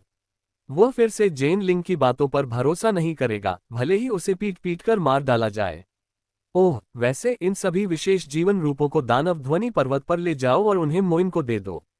जेन लिंग को अचानक याद आया कि अभी भी परेशान करने वाले लोगों का एक समूह था, जिनसे निपटना था, दर्जनों विशेष जीवन रूप जिनके पीछे सर्वोच्च शिखर की शक्ति थी। मूल रूप से उन्होंने उन्हें प्रथम कारागार में छोड़ने की योजना बनाई थी, लेकिन यातनागृह के अंदर की स्थिति का पता चलने पर वे इन लोगों को वहां छोड़ने की हिम्मत नहीं जुटा पाए। क्या होगा अगर और भी समस्याएं आ गईं? जहां तक पहले किए गए वादों का सवाल है, उनका उन्हें पूरा करने का कोई इरादा नहीं था। जेन लिंग ने क्लेश क्षेत्र में एक शक्तिशाली व्यक्ति जुआंग झोंग की दुर्जय आकृति की ओर इशारा करते हुए कहा, तुम भी जाओ। इन लोगों पर नजर रखना। उन्हें तभी रिहा करना जब वे दैवीय राक्षसी बंधन पहनने के लिए तैयार हों। ये सुनकर उन विशेष जीवन रूपों के चेहरे एकदम बदल गए। वे गाली देने का भी साहस नहीं जुटा सके। जुआंग झोंग अब जेन लिंग का मोहरा बन गया था। बिना किसी शिकायत के वह केवल अनुपालन कर सकता था, बस बाहर निकल पाना ही काफी था। जब वु जुओ ने जुआंग झोंग का नाम सुना तो वह कुछ हैरान हुआ। वह उस व्यक्ति को जानता था और चूंकि वे एक ही दिशा में जा रहे थे, इसलिए उसने बातचीत के लिए उससे संपर्क किया। क्यूशन मंदिर के पूर्व शिष्य के रूप में जुआंग झोंग स्वाभाविक रूप से वु जुओ को जानता था और चूंकि वे एक ही गुरु के थे, इसलिए उनके बीच तालमेल होना माना जा सकता था। खंडहरों पर अब केवल 3 लोग बचे थे, जेन लिंग, जियान वुशुन और मुलुओ राष्ट्र के बुजुर्ग। तस्क, इस बार तुमने वाकई बहुत बढ़िया काम किया है। तुम सीधे एल्डर पैलेस जा सकते हो और ओरिजिनल सोर्स ले सकते हो। तुम निश्चिंत रहो, कोई तुम्हें परेशान नहीं करेगा, जेन लिंग ने गंभीरता से कहा। इस बार जियान वुशुन ने उस पर विश्वास करना चुना, उसके पास कोई अन्य विकल्प नहीं था। जेन लिंग ने मोलुओ एल्डर को पीछे हटने का संकेत दिया और फिर सावधानी से एक अवरोध स्थापित किया। मेरे पास यहाँ एक और बात है जिसके बारे में मुझे आपको याद दिलाना है। ये सुनकर जियान वुशुन उसके पास आया और जब दोनों के बीच फुसफुसाहट हुई तो उसके चेहरे का भाव पूरी तरह से काला पड़ गया। ऐसी बात हुई? जेन लिंग ने गंभीर भाव से सिर हिलाया और आह भरते हुए कहा, मुझे अभी अभी पता चला है। पृथ्वी क्षेत्र में आपके द्वारा छोड़े गए कारण और प्रभाव का महत्वपूर्ण प्रभाव पड़ा है। वह छोटी लड़की अब लॉन्ग यी को गंभीर रूप से घायल कर सकती है। लॉन्ग यी कोई मुकाबला नहीं है, जियान वुशुन ने अविश्वास में कहा। एक छोटी सी बात जिस पर उसने पहले ध्यान नहीं दिया था, इस रूप में बदल गई। जेन लिंग से उसे पता चला कि जियांग शांग हु किन के साथ बदला लेने और खून की तलाश में उसे हर जगह खोज रहा था। ये सब देखते रहने में असमर्थ लॉन्ग यी ने व्यक्तिगत रूप से मध्यस्थता करने की कोशिश की, लेकिन वह गंभीर रूप से घायल हो गया और जियांग शांग द्वारा पीछे हटने के लिए मजबूर हो गया। ये बुरा था। जियान वुशुन को थोड़ा डर लगा। अगर वह टियर 6 सम्राट होता तो उसे डर नहीं लगता, लेकिन कोई ऐसा व्यक्ति जो सर्वोच्च शिखर स्तर पर मौजूद लोंगी को गंभीर रूप से घायल कर सकता है, वह व्यक्ति अविश्वसनीय रूप से मजबूत होना चाहिए। वह किसी भी तरह से कोई मुकाबला नहीं था। साथ ही उसे आश्चर्य भी हुआ। यह मामला उसके लिए एक आपदा था, लेकिन जेन लिंग के लिए ये जूनियर्स के बीच एक मामूली बात थी।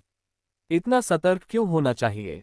इससे उसे कुछ संदेह हुआ और वह अविश्वास भरी निगाहों से जेन लिंग को देखने लगा। जेन लिंग ने अपने हाथों को अपनी पीठ के पीछे रखा, अपना गला साफ किया, सीधा खड़ा हुआ और बोला, मैं तुमसे यह नहीं छिपाऊंगा। जियांग शान तुमसे बदला लेने के लिए अनंत रहस्यों के जंगल में गई थी। उसने एक निषिद्ध फल खाया जिससे उसकी ताकत आसमान छू गई। हु किन के कारण मैं हस्तक्षेप नहीं कर सका, इसलिए मुझे तुम्हारी मदद चाहिए। हालांकि ये सब तुम्हारे कारण है और तुम्हें अंत तक जिम्मेदारी लेनी चाहिए। मैं जिम्मेदारी लेता हूँ। जियान वुशुन का सिर घूम गया। सिर्फ हु किन की स्थिति के कारण जेन लिंग कुछ नहीं कर सकता था और अब उसे मदद करनी थी।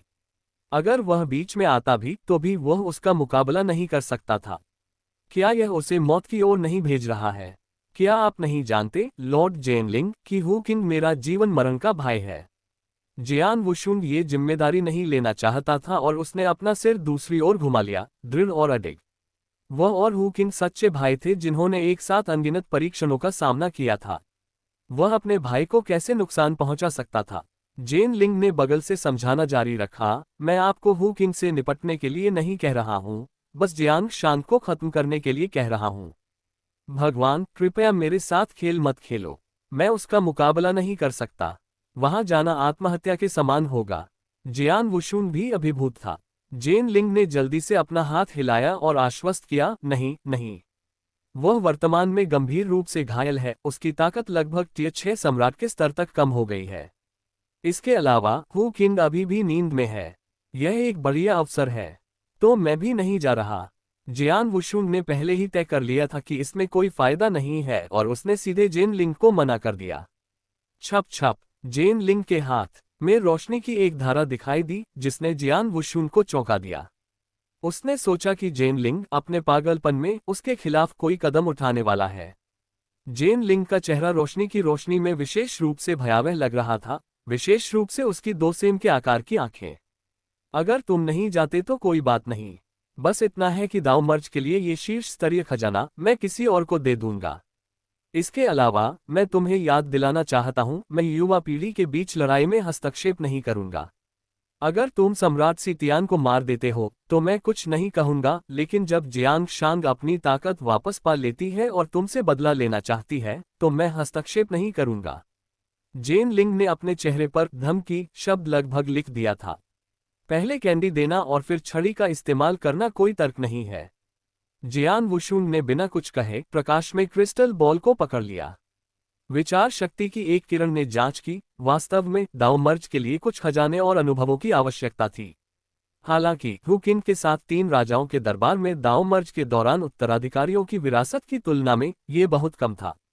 ये दोनों मूल्यवान और बेकार स्क्रैप धातु के बीच का अंतर थे। लेकिन कुछ न होने से कुछ होना बेहतर था। वह दाव मर्ज के कगार पर था और उसके लिए ये समय पर मिली मदद थी। बेशक ये थोड़ा सा लाभ पर्याप्त नहीं था।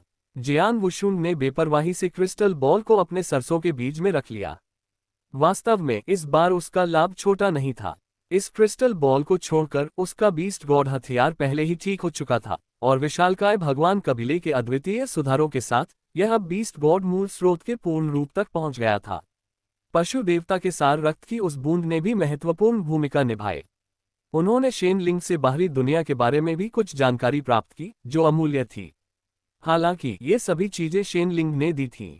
जेन लिंग उसे सिर्फ एक टूटी हुई क्रिस्टल बॉल से खारिज करना चाहता था, लेकिन यह इतना आसान नहीं था।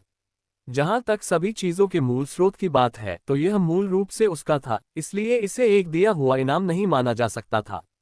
इस प्रकार उसने कुछ जरूरी खजानों पर विचार करना शुरू कर दिया और जेन लिंग को लूटने की तैयारी करने लगा।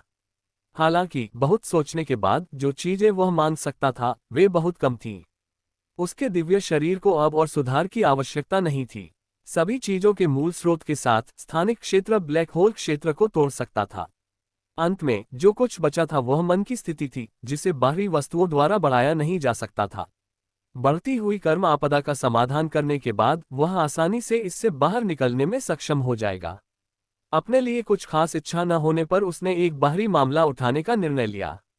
उसने एक बार शेन लिंग से पूछा था कि क्या बाई जुनवांग वास्तव में गिर गया था। उसने शेन लिंग से सीखा कि बाई जुनवांग का निधन केवल एक क्लोन था और उसका असली स्वरूप प्राचीन काल में नष्ट हो गया था। दिलचस्प बात यह है कि मूल बाई जुनवांग प्राचीन काल में किशन मंदिर में गिर गया था और मूल स्रोत सागर का उपयोग करके उसे पुनर्जीवित किया जा सकता था। हालांकि प्राचीन बाई जुनवांग को पुनर्जीवित करने का मतलब था कि दूसरा पक्ष उसे बिल्कुल भी नहीं पहचान पाएगा। आह भरते हुए जियान वुशुन ने शुरू में नी युआन को पुनर्जीवित करने के बारे में सोचा था। नी युआन के मूल स्रोत से उसने परम तलवार दाव का असली सार समझ लिया था। तलवार दाव, जो महत्वहीनता से वर्तमान तक का अनुसरण करता था, अपनी पूर्णता को अपनाने वाला था। तलवार के प्रति उसकी भावनाएं गहन थीं और वह उन लोगों के प्रति कृतज्ञ महसूस करता था जिन्होंने उसे ज्ञान प्राप्त करने में मदद की थी। वह नी युआन को पुनर्जीवित करने के लिए कुछ भी कीमत चुकाने को तैयार था, भले ही इसका मतलब जेन लिंग को ब्लैकमेल करने के अवसर का फायदा उठाना हो। दुर्भाग्यवश जब नी युआन ने तारों वाले आकाश से शक्ति का आह्वान किया तो वह तारों वाले आकाश में वापस लौट आया, जिससे पुनर्जीवन असंभव हो गया। वहां जाना संभव है, लेकिन लॉर्ड जेन लिंग, मेरी दो छोटी छोटी विनती है। मुझे आश्चर्य है कि क्या जियान वुशुन की अभिव्यक्ति गंभीर थी जब वह जेन लिंग को देख रहा था। उसका स्वर गंभीर था। जेन लिंग चौंक गया, ये सोचकर कि जियान वुशुन बहुत ज्यादा मान करने वाला था। वह जल्दी से पीछे हट गया, अजीब तरह से बोला, जियान वुशुन, तुम्हें पता है कि मैं सिर्फ एक सच्ची आत्मा हूं। मेरे स्पष्ट अधिकार के बावजूद ये सब दिखावा है। अगर तुम्हें खजानों की तलाश है तो तुम्हें झूही से पूछना चाहिए। उसके पास बहुत कुछ है। मैं तुम्हें सब कुछ बता दूंगा अगर तुम बस इतना कहो। भयभीत होकर जेन लिंग ने झूही के रहस्यों का एक गुच्छा उगल दिया और जियान वुशुन को उससे खजाने निकालने की सलाह दी। जियान वुशुन बिल्कुल अवाक था। अगर वह ऐसा अनुरोध करता तो उसे डर था कि सिंदूर पक्षी मंदिर मास्टर उसे मार देगा। इसके अलावा उनके दोनों अनुरोध खजाने के लिए नहीं थे। मेरे प्रभु, आपने गलत समझा है। मैं खजाने की तलाश नहीं करता, केवल एक व्यक्ति का पुनरुत्थान चाहता हूँ। जियान वुशुन ने अपनी दलील व्यक्त की। ये सुनकर जेन लिंग ने राहत की सांस ली और लापरवाही से हाथ हिलाते हुए कहा, बताओ तुम्हें कितने लोग चाहिए। यह मामला बहुत सरल है। जब उसने पहले सम्राट को पुनर्जीवित किया था तो उसने उन्हें समूहों में पुनर्जीवित किया था। मूल स्रोत सागर के लिए ये बिल्कुल भी बोझ नहीं था। अगर कोई और होता तो शायद वह कुछ मुश्किलें खड़ी कर देता। लेकिन अब चूंकि जियान वुशुन पूछ रहा था, उसने मिसाल तोड़ दी। सिर्फ एक। जियान वुशुन ने अपनी उंगली आगे बढ़ाई, उसकी निगाह दृढ़ थी। किशन मंदिर में प्रवेश करने के बाद से उसने ज्यादा दोस्त नहीं बनाए थे। वह वास्तव में केवल हु किंग और के साथ लड़े थे। हालांकि बाई जुनवांग ने शुरू में उसके प्रति बुरी नीयत रखी थी, धीरे धीरे बातचीत के माध्यम से वे दोनों संरक्षक और मित्र बन गए। बाई जुनवांग ने उन्हें कई मूल्यवान सबक दिए। बाई जुनवांग, जेन लिंग ने अपनी भौहें सिकोड़ते हुए पूछा, उसे पुनर्जीवित क्यों किया। जेन लिंग को थोड़ा होश आया और उसने केवल प्राचीन बाई जुनवांग का असली शरीर पाया। पुनर्जीवित होने पर भी वह जियान वुशुन को नहीं पहचान पाएगा। मैंने उसे शिखर पर चढ़ने का एक और मौका देने का वादा किया था। अब इसे कर्म की समझ के रूप में देखते हैं। जियान वुशुन ने स्पष्ट रूप से उत्तर दिया। उनकी मूल प्रतिज्ञा इसी वादे पर आधारित थी, लेकिन दुर्भाग्य से फ्रोलासा के हेरफेर के कारण बाई जुनवांग फ्यूगो के पुनरुत्थान का भोजन बन गई। ये सब भाग्य था। अब उसके पास मूल बाई जुनवांग को पुनर्जीवित करने का अवसर था, जो एक उपकार था, भले ही बाद वाले को उसकी याद न हो। ठीक है, चूंकि तुम आग्रह कर रहे हो तो मैं तुम्हें इसमें मदद कर सकता हूँ। अगला काम क्या है। जेन लिंग ने अपनी दाढ़ी रगड़ी। उसके लिए ये मामले मुश्किल नहीं थे, वे ऐसी चीजें थीं जिन्हें वह अपने हाथ की एक लहर से पूरा कर सकता था। दूसरा अनुरोध और भी सरल था। गोंग मियाओई, एक और दयनीय चरित्र जो संभवतः इस समय भी एल्डर पैलेस की जेल में है। गोंग मियाओई को रिहा करो, जियान वुशुन ने उदासीनता से कहा। उसके विश्वासघात के बावजूद उसे नी युआन की खातिर उसकी आज़ादी का हक था। अगर मौका मिले तो वह उसे किशन मंदिर से बाहर निकाल देगा और उसे अपनी एक अलग दुनिया देगा। कोई समस्या नहीं, जेन लिंग ने आश्वासन दिया। सच तो यह है कि यह कोई बहुत बड़ा अनुरोध नहीं था। जियान वुशुन स्वयं गोंग मियाओई को मुक्त कर सकता था। हालांकि जेन लिंग के हस्तक्षेप से कुछ अनावश्यक परेशानियां हल हो गईं, विशेष रूप से अतीत में शेनलिंग फ्रोलासा के साथ गोंग मियाओई की मिलीभगत को देखते हुए। जेन लिंग ने जियान वुशुन के कंधे को थपथपाया और कहा, मैं तुम्हारी खुशखबरी का इंतजार करूंगा। मुझे निराश न करने के लिए धन्यवाद, जियान वुशुन ने कहा, हालांकि वह खुश नहीं था। कुछ मामलों का समाधान शीघ्र या बाद में अपेक्षित था। अगर उसकी ताकत बहुत ज्यादा होती तो उसे चिंता करने की कोई जरूरत नहीं होती। हालांकि प्रतिद्वंद्वी के मौजूदा विकास के स्तर को देखते हुए जियान वुशुन के पास जियांग शान को खत्म करने के अलावा कोई विकल्प नहीं था। इसका दोष दूसरे की ताकत में तेजी से हो रही प्रगति को दे। हुकिंग। जियान वुशुन की आंखों में बिजली चमक उठी। आखिरकार ये हुकिंग का शिष्य था जिसे मारा जाना था। जेन लिंग के चले जाने के बाद मोलुओ एल्डर उड़कर आए और झुककर कहा, मैं युवा मास्टर को सम्मान देता हूँ। मोलुओ जियान वुशुन का वास्तव में आभारी था कि उसने उसकी ओर से हस्तक्षेप किया। अब जब शेन लिंग चला गया था तो उसके पास जाने के लिए कोई और जगह नहीं थी, इसलिए जियान वुशुन का अनुसरण करना सबसे अच्छा विकल्प था। जहां तक पृथ्वी क्षेत्र में मोलुओ राष्ट्र की बात है तो अब कोई आसक्ति नहीं थी। जियान वुशुन ने कहा, आपको मेरा अनुसरण करने की आवश्यकता नहीं है। हालांकि मोलुओ ने सिर झुकाकर सम्मानपूर्वक कहा, यदि युवा मास्टर चिंतित हैं तो मैं अपना जीवन देने को तैयार हूं। जियान वुशुन ने अपना सिर हिलाया, ऐसी प्रतिज्ञा अनावश्यक थी। इससे पहले कि वह जवाब दे पाता, मोलुओ ने सीधे जीवन की शपथ ले ली। ऐसा नहीं था कि उसे दूसरे की निष्ठा पर संदेह था, लेकिन उसकी तीव्र उन्नति का अर्थ था कि सर्वोच्च शक्ति वाले रक्षक उसके लिए बहुत कम उपयोगी थे। शेन लिंग के चले जाने के बाद उसे किसी से कोई खतरा नहीं था। इसके अलावा मोलुओ सिर्फ एक देशी सर्वोच्च शिखर विशेषज्ञ था और जियान वुशुन से कम जानता था, इसलिए उसका ज्ञान वास्तव में सीमित उपयोग का था।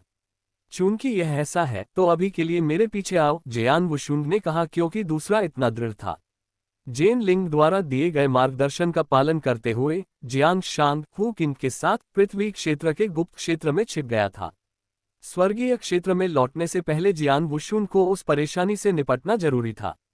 कर्म का समाधान, महायान आत्मा पर्वत की ओर बढ़ना, पशु देवता का हृदय प्राप्त करना और फिर केवल दावमर्ज का अंतिम चरण ही शेष रह गया। अब लगभग समय आ गया है। जियान वुशुन का माथा तलवार की तरह चमक उठा, उसकी आभा बदल गई। मोलुओ की आभा में लिपटे हुए वह सीधे पश्चिम की ओर मानव क्षेत्र की ओर बढ़ गया। जैसे जैसे वह दावमर्ज के निकट पहुंचा, उसकी मनस्थिति स्थिर जल की तरह अधिकाधिक शांत होती गई। लाखों साल हो गए थे जब से उसने आखिरी बार किशन मंदिर का दौरा किया था।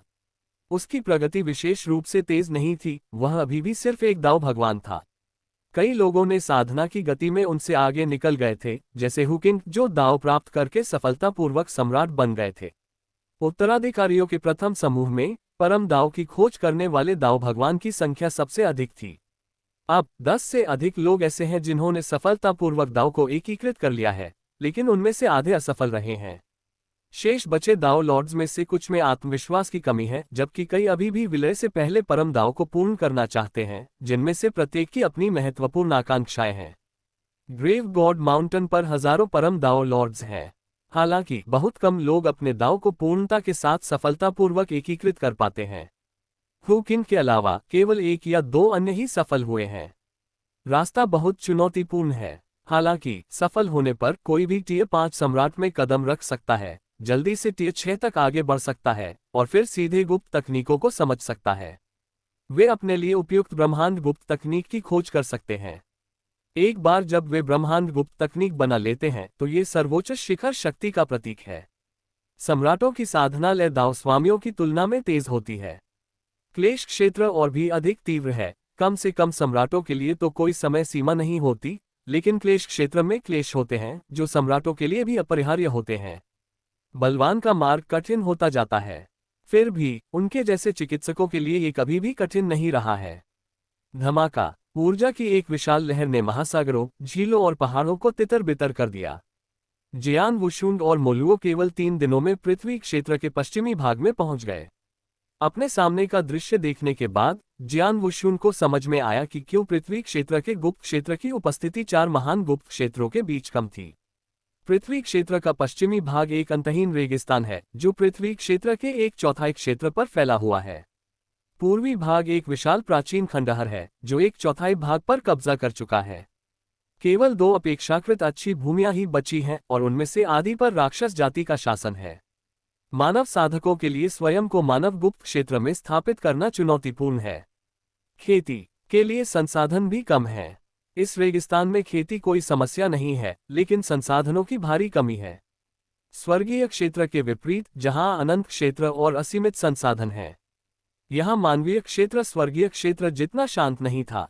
प्राचीन शक्तियां प्रचुर मात्रा में थीं और संसाधन आंतरिक उपभोग के लिए पर्याप्त रूप से संतृप्त थे, यहाँ तक कि अधिशेष के साथ भी। इसके विपरीत मानवीय क्षेत्र अलग था। न केवल संसाधन अपर्याप्त थे, बल्कि उनमें से अधिकांश पर शक्तिशाली व्यक्तियों का एकाधिकार था, जिससे निचले स्तर के साधकों को असहनीय कठिनाई का सामना करना पड़ता था। यान अमर लोगों की संख्या पृथ्वी क्षेत्र के 10वें हिस्से से भी कम थी, लेकिन साधारण लोगों की जनसंख्या स्वर्गीय क्षेत्र के बराबर थी। यह इस बात को स्पष्ट करने के लिए पर्याप्त था कि किसानों के बीच, शक्तिशाली लोगों के बीच एक खाई पैदा हो गई थी। इतने कम यान अमरों के साथ, बहुत कम लोग ग्रैंड यान अमर बनने के लिए पर्याप्त संसाधन जुटा पाते थे। जहां तक सम्राटों की बात है, तो ये किसी कल्पना से कम नहीं था। इतना कि जब जियान वुशुंग यात्रा कर रहा था, तो उसकी टेलीपैथिक पहुंच लाखों मील तक फैली हुई थी। उसके सामने आने वाले सम्राटों की संख्या बहुत कम थी। इनमें से ज्यादातर सम्राट एकांत में थे। वह मानव क्षेत्र के हलचल भरे केंद्रीय महाद्वीप से गुजरा और उसने सम्राटों के बीच एक भी लड़ाई नहीं देखी। ये शांति नहीं थी, ये स्पष्ट रूप से आपूर्ति और मांग में एक असामान्य असंतुलन था। प्रत्येक सम्राट संसाधनों पर एकाधिकार रखता था, अकेले ही साधना करता था, बाहरी साधकों के जीवन से पूरी तरह उदासीन रहता था। संप्रदाय दयनीय रूप से दुर्लभ थे। इसके अलावा संप्रदायों में प्रवेश के लिए बहुत ही उच्च मानक थे, केवल सम्राट परिवारों के वंशजों को ही स्वीकार किया जाता था। इन प्रमुख ताकतों ने साधारण संप्रदायों पर भी एकाधिकार कर लिया, जिससे स्वतंत्र साधकों के लिए जीवित रहने के लिए कोई जगह नहीं बची। जियान वुशुन की उलझन देखकर मुल्लुओं ने समझाया, युवा गुरु, मानव क्षेत्र ऐसा ही है। मैंने एक बार मानव क्षेत्र के एक महान संत से मुलाकात की, जिनकी ताकत मेरी ताकत से कम नहीं थी। उन्होंने एक बार कहा था कि अगर संसाधनों पर नियंत्रण नहीं किया गया, तो मानव क्षेत्र में और भी कम ताकतवर व्यक्ति होंगे। इन संसाधनों को लोगों के एक समूह के हाथों में केंद्रित करना बेहतर है, ताकि जब दूसरे क्षेत्रों द्वारा आक्रमण किया जाए, तो ये ताकतवर व्यक्ति मानव क्षेत्र की रक्षा कर सकें। पृथ्वी क्षेत्र मूल रूप से ऐसे बंजर मानव क्षेत्र के गुप्त क्षेत्रों को नीची नज़र से देखता था। ये शब्द उन भटकते साधकों के लिए धोखा देने वाले थे, इस हद तक कि मानव क्षेत्र के परिवारों की शक्ति और प्रभाव वर्षों में आसमान छू गया, जबकि भटकते साधक ही हर मोड़ पर आगे बढ़ रहे थे। ये दिलचस्प है। जियान वुशुंग ने सिर हिलाया, दूसरे पक्ष से सहमति में नहीं, लेकिन महसूस करते हुए कि वह व्यक्ति बेशर्म था। संसाधनों को केंद्रित करना तथा उन्हें बड़े परिवारों को दे देना मूल उद्देश्य नहीं होना चाहिए था। प्रारंभ में यह अनुमान लगाया गया था कि बेहतर प्रतिभा और क्षमता वाले चिकित्सकों को विकसित करने के लिए संसाधनों को केंद्रित किया जाएगा। हालांकि इसका परिणाम ये हुआ कि पारिवारिक प्रभाव बढ़ने लगा, जारी संसाधनों पर एकाधिकार हो गया और भटकने वाले साधकों के लिए रास्ता पूरी तरह से बंद हो गया। दांव के सामने हर किसी के पास एक मौका है। किसी को इतनी जल्दी क्यों हार मान लेनी चाहिए? इतनी जल्दी हार मान लेना अच्छा नहीं है। उन्होंने देर से उभरने वाले शक्तिशाली खिलाड़ियों को देखा था, किसी को भी इतनी जल्दी हार नहीं माननी चाहिए। क्या सी तियान की क्षमता काफी कमजोर नहीं थी? अगर बीस्ट गॉड वेपन न होता, तो ग्रैंड यान अमर बनना शायद मुश्किल होता। लेकिन आखिर में एक श्रेणी 5 शिखर स्तर का सम्राट, जो टाई सैन का प्रशिक्षु है, तथा उसे श्रेणी 6 का सम्राट बनने की आशा है। यद्यपि उसके दूसरे पक्ष के साथ अच्छे संबंध नहीं थे और उसने व्यक्तिगत रूप से उसकी हत्या भी की थी, फिर भी जो प्रशंसा के योग्य था उसकी प्रशंसा तो करनी ही थी। दूसरों में क्षमता हो सकती है, लेकिन दूसरे पक्ष की सफलता का क्षमता से कोई संबंध नहीं है। भाग्य एक कारक था और प्रयास भी। केवल भाग्य पर निर्भर रहने से कोई बहुत आगे नहीं बढ़ सकता। दुनिया अभी भी अनिर्णित है और हर कोई भविष्य की महाशक्ति है। जियान वुशुंग ने दृढ़ता से घोषणा की, मैं ये कथन पीछे छोड़ना चाहता हूँ। मो लुओ कुछ क्षण के लिए स्तब्ध रह गया, फिर आश्वस्त हुआ, कोई बात नहीं। मानव जगत के महान आदरणीय कुछ भी नहीं है। वह युवा मास्टर को अपमानित करने की हिम्मत नहीं करेगा। मानवीय क्षेत्र में मंदिर लगभग सजावट के सामान थे, उनमें कोई भी शक्तिशाली व्यक्ति नहीं था, क्योंकि मानव जगत में मूलतः कोई संघर्ष नहीं था। ये लड़ाइयाँ केवल सांसारिक झड़पें थीं, क्योंकि किशन मंदिर की नज़र में सभी सांसारिक चीजें सिर्फ चींटियां थीं, जो उनके कानून से संचालित होती थीं। इसलिए किसी भी तरह से हस्तक्षेप करने की कोई इच्छा नहीं थी। यद्यपि यान अमरों के बीच संघर्ष होते रहे, फिर भी वे कुछ सीमाओं के भीतर ही रहे। जहां तक सम्राटों का प्रश्न है, वे सभी अपने स्वर्णिम सिंहासनों पर आराम से बैठे थे, उन्हें संघर्ष या लड़ाई की कोई आवश्यकता नहीं थी। जब तक उनकी ताकत बढ़ती जाएगी, वे और भी बड़े खजानों की ओर बढ़ते रहेंगे। बेशक केवल उपभोग पर निर्भर रहना ठीक नहीं होगा, लगातार गोलियां लेने से सफलता पाना मुश्किल हो जाएगा। अब चलो। जियान वुशुंग ने दिशा बदल दी और सीधे मानव क्षेत्र के केंद्रीय महाद्वीप की ओर चल पड़ा। मोलुओ भी उसके ठीक पीछे था। मानव क्षेत्र का केंद्र ऊपरी विशाल महाद्वीप। यह महाद्वीप, जो संपूर्ण मानव साम्राज्य के 10वें भाग के बराबर है, मानव साम्राज्य के सबसे शक्तिशाली योद्धाओं का निवास स्थान है। हालांकि बेहतरीन संसाधनों की प्रचुरता के बावजूद यहाँ सच्चे विशेषज्ञ कम थे। खेती करने वालों की संख्या उल्लेखनीय रूप से कम थी, कुछ शहरों में तो केवल कुछ मिलियन निवासी ही थे। यदि यह स्वर्गीय क्षेत्र का केंद्रीय महाद्वीप होता, तो एक साधारण शहर में भी 1 अरब से अधिक साधक होते। जियान वुशुंग की अभिव्यक्ति धीरे धीरे गहरी होती गई। जब से उसने जीवन की शक्ति प्राप्त की है, जीवन जीने के तरीके के बारे में उसकी समझ बदलने लगी है। ऐसी प्रथाओं को देखकर जो सभी चीजों के नियमों का उल्लंघन करती हैं, वह असहज हो जाता है। अस्तित्व के लिए संघर्ष। कृषकों को प्रतिस्पर्धा करनी थी। मंदिर में उन राक्षसी साधकों का दमन किया जाता था जो पृथ्वी क्षेत्र में बलि चढ़ाते थे या उनका विरोध करते थे। हालांकि ये कभी नहीं कहा गया कि हत्या करना निषिद्ध था। वह नहीं जानता था कि क्यूशन मंदिर ने मानव क्षेत्र को इतना अनियंत्रित होने की अनुमति क्यों दी। उन्होंने सोचा कि क्या ऐसी लापरवाही मानव जगत को बर्बाद कर देगी। ऐसा करने से जीवन का क्या अर्थ होगा और साधना का मार्ग कहाँ ले जाएगा।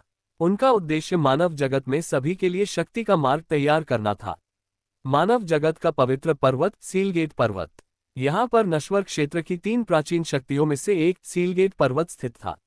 जियान वुशुंग और मोलुओ ने अपनी आभा को दबाया नहीं और सीधे इस पवित्र पर्वत के तथाकथित शिखर पर प्रकट हुए। नीचे देखने पर उनकी आंखों के सामने नश्वर जीवन का विविध दृश्य दिखाई दिया। पवित्र पर्वत 3 परतों में विभाजित था। प्रथम स्तर में साधारण शिष्य रहते थे, दूसरे स्तर में यान अमर, ग्रैंड यान अमर और दाओ लॉर्ड रहते थे, जबकि तीसरे स्तर में सीलगेट पर्वत का सबसे शक्तिशाली केंद्र रहता था, जहां हजारों सम्राट रहते थे। चलो नीचे चलें और देखें।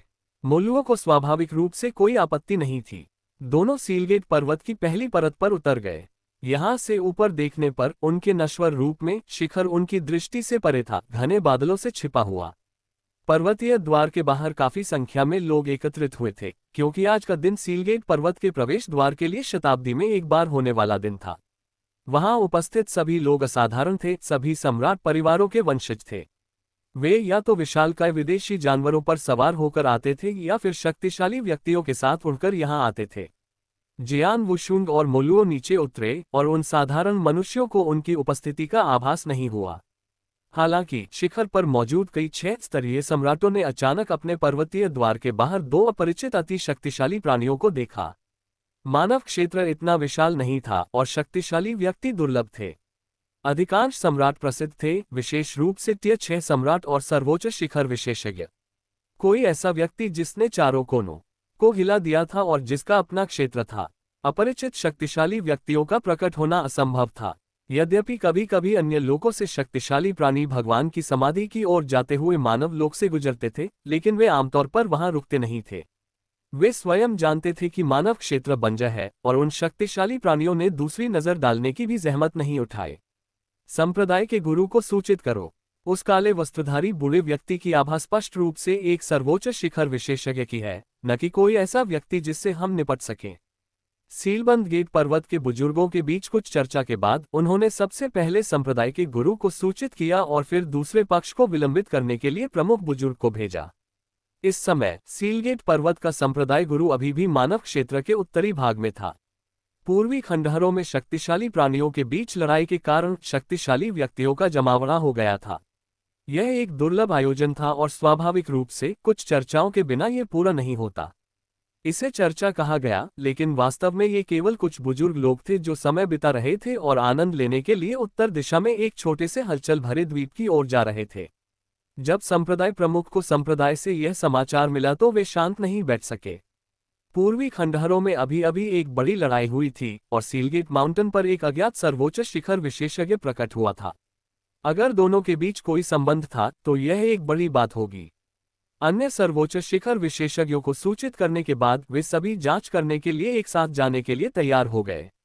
मानव क्षेत्र में अधिकांश शीर्ष स्तर के विशेषज्ञ रक्त या मित्रता से जुड़े हुए थे, और जब कोई जरूरी मामला होता था तो वे मिलकर काम करते थे। जब भगवान की कब्र से विशेष जीवन रूपों ने हमला किया तो वे सभी उससे निपटने के लिए एकजुट हो गए। यद्यपि यह बहुत प्रभावी नहीं था, परंतु जीवित रहना बहुत कठिन भी नहीं था। चलो चलते हैं और देखते हैं कि यह किस तरह का व्यक्ति है। अगर यह वास्तव में पूर्वी खंडहरों से संबंधित है तो हमें ग्रैंड वेनरेबल को सूचित करना चाहिए। सीलगेट माउंटेन के संप्रदाय मास्टर ने कुछ चिंता के साथ कहा। महापुरुष का नाम सुनते ही अन्य सर्वोच्च शिखर विशेषज्ञों के चेहरे पर भाव बदल गए। वे मानव जगत में सबसे शक्तिशाली थे। वह सर्वोच्च शिखर विशेषज्ञों के बीच भी शक्तिशाली था और उसने अपने ब्रह्मांड की गुप्त तकनीकों का निर्माण किया था और अकल्पनीय स्तरों तक पहुंच गया था। पृथ्वी क्षेत्र में भी उसे शीर्ष कुछ व्यक्तियों में स्थान दिया जा सकता था। यहां तक कि मानव क्षेत्र की वर्तमान संरचना भी महामहिम द्वारा व्यक्तिगत रूप से स्थापित की गई थी। संप्रदाय गुरु, इस मामले में महामहिम को परेशान न करना ही बेहतर है। निर्णय लेने से पहले आइए पहले एक बार देख लें। किसी ने सुझाव दिया, यह महसूस करते हुए कि यह उचित नहीं हो सकता है। आखिरकार ये सिर्फ एक रहस्यमय सर्वोच्च शिखर व्यक्ति था। उनका यहाँ एक समूह था। सिर्फ इसलिए कि एक सर्वोच्च शिखर विशेषज्ञ प्रकट हुआ, ग्रैंड वेनरेबल को शामिल करना बोझिल होगा। हालांकि सीलगेट माउंटेन के संप्रदाय प्रमुख अभी भी असहज थे, लेकिन आगे विचार करने पर केवल इस मामले के लिए ग्रैंड वेनरेबल को शामिल करना कुछ हद तक अनुचित लगा। शायद ये झूठे अलार्म के कारण उत्पन्न अनावश्यक भय का मामला था, लेकिन हाल ही में हुए भीषण युद्ध ने दर्शकों का साहस हिला दिया था। मानवीय क्षेत्र में जहां संघर्ष दुर्लभ थे, हर चीज को सावधानी से निपटाया जाता था। पृथ्वी क्षेत्र के विपरीत मानवीय क्षेत्र में एक ऐसी भावना थी जो आसानी से आत्मसमर्पण करने से इनकार करती थी। पृथ्वी क्षेत्र में ब्रॉली द्वारा व्यापक नरसंहार के बावजूद 10 लाख वर्षों के रक्तपात के बाद भी स्थिति अपरिवर्तित रही। यदि ऐसा परिदृश्य मानवीय क्षेत्र में सामने आया होता तो आत्मसमर्पण शीघ्र हो गया होता। एक समझौते पर पहुंचने के बाद कई सर्वोच्च शिखर वाले प्राणी एक साथ खड़े हुए और महाद्वीप के मध्य भाग में पवित्र पर्वत की ओर बढ़ गए। इस समय जियान वुशुंग और मोलुओ हवा में नीचे तैर रहे थे और नीचे सदी में एक बार होने वाले प्रवेश मूल्यांकन को देख रहे थे। इस मूल्यांकन को तैयार करने वाले व्यक्तियों में हास्य की भावना थी। उन्होंने विभिन्न संप्रदायों के शिष्यों को घुमक्कड़ के रूप में प्रच्छन्न किया और मूल्यांकन के दौरान कुलीन परिवारों के वंशजों के साथ सहयोग किया। प्रत्येक मूल्यांकन के दौरान ये घुमक्कड़ वंशजों की तरह ही सीलगेट पर्वत में प्रवेश करते थे, लेकिन वे सभी पर्दे के पीछे सहयोगी थे। सच्चे घुमक्कड़ों को कभी भी सीलगेट पर्वत में प्रवेश करने का मौका नहीं मिला। सांसारिक दुनिया में मूल्यांकन सरल थे, केवल प्रतिस्पर्धाएं थीं जिनमें व्यक्तिगत क्षमता या उसे प्रोत्साहित करने के प्रयासों का कोई वास्तविक मूल्यांकन नहीं था। यह अतीत में किए गए परीक्षणों की तुलना में बहुत कम था, विशेषकर गुप्त हेरफेर। हालांकि कुछ सच्चे घुमक्कड़ यहां तक पहुंचने में कामयाब रहे, लेकिन उन्हें समर्थन की कमी थी और वे आमतौर पर कमजोर थे। शक्तिशाली लोग दुर्लभ थे और वंशजों के बराबर वाले तो और भी दुर्लभ थे। यदि वहां समान शक्ति वाले व्यक्ति भी होते तो भी सीलगेट पर्वत के अनुयायी पथिकों के वेश में वास्तविक पथिकों का भारी बल के साथ सामना करते। शिन जियू नामक एक सच्चा एकाकी साधक इस प्रवेश मूल्यांकन में भाग लेने वालों में सबसे शक्तिशाली था, यहां तक कि उसने प्रतिष्ठित परिवारों की संतानों को भी पीछे छोड़ दिया। उसकी त्वचा काली थी और उसका शरीर इतना कठोर था कि उसके बचाव के लिए पारंपरिक उपाय अप्रभावी थे। दुर्भाग्यवश इस बार उन्होंने एक सीलगेट माउंटेन शिष्य के विरुद्ध लॉटरी निकाली जो एक अकेले साधक के रूप में प्रच्छन्न था। उस सीलगेट माउंटेन शिष्य का क्षेत्र और शक्ति शिन जियू की समझ से परे थी। झनकार, एक तलवार हवा में तेजी से गरजती हुई चली गई। कई दर्शक तलवार की परछाई को साफ साफ नहीं देख पाए। जब तलवार रुकी तो अखाड़े में खून का नाच शुरू हो गया। विस्फोटक तलवार, एक प्रतिष्ठित परिवार के वंशज ने कहा। उसकी पुतलियां आश्चर्य से सिकुड़ गईं। विस्फोटक तलवार चलाने में सक्षम होना तलवार क्यूई की निपुणता को प्रदर्शित करता है। तलवार की शक्ति का प्रयोग करने में सक्षम एक घुमक्कड़ साधक ने प्रतिष्ठित परिवारों के इन वंशजों को कुछ हद तक हीन महसूस कराया। इस साल के घुमंतु साधक बहुत ही भयानक हैं। मैं उनमें से किसी के भी सामने टिक नहीं पाऊंगी, एक प्रमुख कबीले की युवा लड़की ने चिंतित भाव से अपने सामान को छूते हुए कहा। हालांकि उसके पीछे बैठे बुजुर्ग ने हल्की मुस्कान के साथ कहा, सीलगेट माउंटेन में प्रवेश करना सिर्फ ताकत पर निर्भर नहीं करता। उस शिन जियू को देखो, क्या वह बहुत बदकिस्मत नहीं है? ये सुनकर लड़की को खुशी नहीं हुई, बल्कि उसने खेद व्यक्त किया। इतनी जबरदस्त ताकत और एक घुमक्कड़ साधक के रूप में सीलगेट पर्वत में प्रवेश न कर पाना अफसोस की बात है। इनमें से ज्यादातर वंशज सिर्फ 100 साल के थे और उन्हें दुनिया के बारे में सीमित जानकारी थी। स्वाभाविक रूप से वे सीलगेट माउंटेन के कुछ तरीकों से अनभिज्ञ थे। हालांकि वो बुजुर्ग ज्ञानी था, वो पहले भी इस मार्ग पर चल चुका था, लेकिन अमृतत्व प्राप्त नहीं कर सका। नीचे उतरने से पहले उसने सीलगेट पर्वत पर 100,000 वर्ष अभ्यास में बिताए थे। कबीले में वापस आकर उन्होंने युवा पीढ़ी को निर्देश दिया। लड़की का खेद व्यक्त करते हुए सुनकर पहले तो बुजुर्ग व्यक्ति कुछ देर के लिए रुक गया, क्योंकि उसे मानव स्वभाव पर आश्चर्य हुआ। फिर उसका चेहरा सामान्य हो गया। कुछ सोचते हुए उसने सख्ती से निर्देश देना शुरू किया, सबसे योग्य का अस्तित्व। इसमें पछताने की कोई बात नहीं है। अगर वे प्रवेश नहीं कर सकते तो यह उनकी नियति है जो बदली नहीं जा सकती। ओह, लड़की ने कुछ ज्यादा न सोचते हुए समझदारी से सिर हिलाया। लेकिन भाग्य का वह बीज उसके हृदय में पहले से ही गहराई में बोया जा चुका था। मैदान में होने वाली लड़ाइयां अधिकतर एक तरफा होती थीं। कुलों के शिष्यों में से कुछ ही लोग आहें भरते थे, ज्यादातर लोग बस उदासीनता से तमाशा देखते रहते थे। हालांकि घुमंतु किसानों के बीच तनाव और असंतोष की बड़बड़ाहट थी। एक बहुत शक्तिशाली साधक ने बुदबुदाया, तलवार चलाने वाला आदमी बहुत निर्दयी है। हम सभी घुमक्कड़ साधक हैं, क्या इतना कठोर होना जरूरी है? ये शिनजियू के लिए दुख की बात है। मुझे लगा कि वह इस बार सीलगेट माउंटेन में जरूर घुसेगा। मुझे उम्मीद नहीं थी कि तलवार चलाने वाला कोई विशेषज्ञ कहीं से भी प्रकट हो जाएगा। कोई बड़ी बात नहीं, प्रतिभाओं से परे भी प्रतिभाएं होती हैं। कम से कम इस बार हमारे 4 घुमक्कड़ साधकों ने सीलगेट माउंटेन में जगह पक्की की। पहले ये संख्या अधिकतम 2 या 3 होती थी। ऐसा लगता है कि भविष्य में हम घुमक्कड़ साधकों का पलड़ा भारी रहेगा। ये सुनकर अन्य भटकते साधकों को अपने दिल में कुछ सांत्वना मिली और उन्होंने कहा, बिल्कुल, उन कुल शिष्यों के पास हमसे ज्यादा संसाधन है। अगर सभी के पास समान संसाधन होते तो शायद वे 10 में से कुछ स्थान भी सुरक्षित नहीं कर पाते। हवा में उड़ते हुए जियान वुशुन ने अपना सिर हिलाते हुए चुपचाप ये सब देखा। ऐसी अवास्तविक आशाएं सबसे अधिक विनाशकारी थीं। दूसरी ओर मोलुओं की निगाहों में हत्या की मंशा का संकेत दिखाई दे रहा था। क्या हुआ? तुम भी राक्षसी मार्ग के एक शक्तिशाली साधक ये सब देखते नहीं रह सकते? जियान वुशुन कुछ हद तक हैरान था। मोलुओ राष्ट्र के साधक राक्षसी मार्ग का अनुसरण करते थे और यह मोलुओ एल्डर स्वाभाविक रूप से राक्षसी मार्ग का एक शक्तिशाली साधक था। हालांकि मोलुओ ने अपना सिर हिलाया और कहा, युवा मास्टर, आप गलत हैं। गलती हुई? जियान वुशुन हैरान था। गलती कहाँ हुई? वह वास्तव में मोलुओ एल्डर से इसके पीछे का तर्क सुनना चाहता था। युवा गुरु, क्या आप जानते हैं कि हम राक्षसी मार्ग के साधक कहाँ से आते हैं? मोलुओ ने आह भरते हुए कहा, हम में से ज्यादातर लोग, लगभग सभी घुमक्कड़ साधक हैं। कुछ कुल शिष्य जो राक्षसी मार्ग पर चलते हैं वे अपने परिवारों में होने वाले अन्याय के कारण ऐसा करते हैं। वे न तो मूलतः राक्षसी मार्ग के अनुयायी थे, न ही वे हृदयहीन थे। वास्तव में वे धार्मिक मार्ग पर चलने वालों के समान ही थे, बस उनका मार्ग अलग था। परिवारों के भीतर होने वाले अन्याय का निर्णय परिवार के मुखिया और कबीले के नेता करते हैं। लेकिन भटकते साधकों के साथ होने वाले अन्याय का निर्णय कौन करता है? मोलुओ जितना अधिक बोलता गया वह उतना ही अधिक क्रोधित होता गया तथा उसकी आंखों में रक्त की धारियां उभरने लगीं। ऐसा नहीं है कि हम स्वेच्छा से राक्षसी मार्ग चुनते हैं, हमें इस मार्ग पर चलने के लिए मजबूर किया जाता है। अगर हम मजबूत नहीं बनेंगे तो हमें धमकाया जाएगा। नश्वर दुनिया में लोग भोजन के लिए लड़ते हैं और साधकों के बीच वे प्रतिभा और खजाने के लिए प्रतिस्पर्धा करते हैं।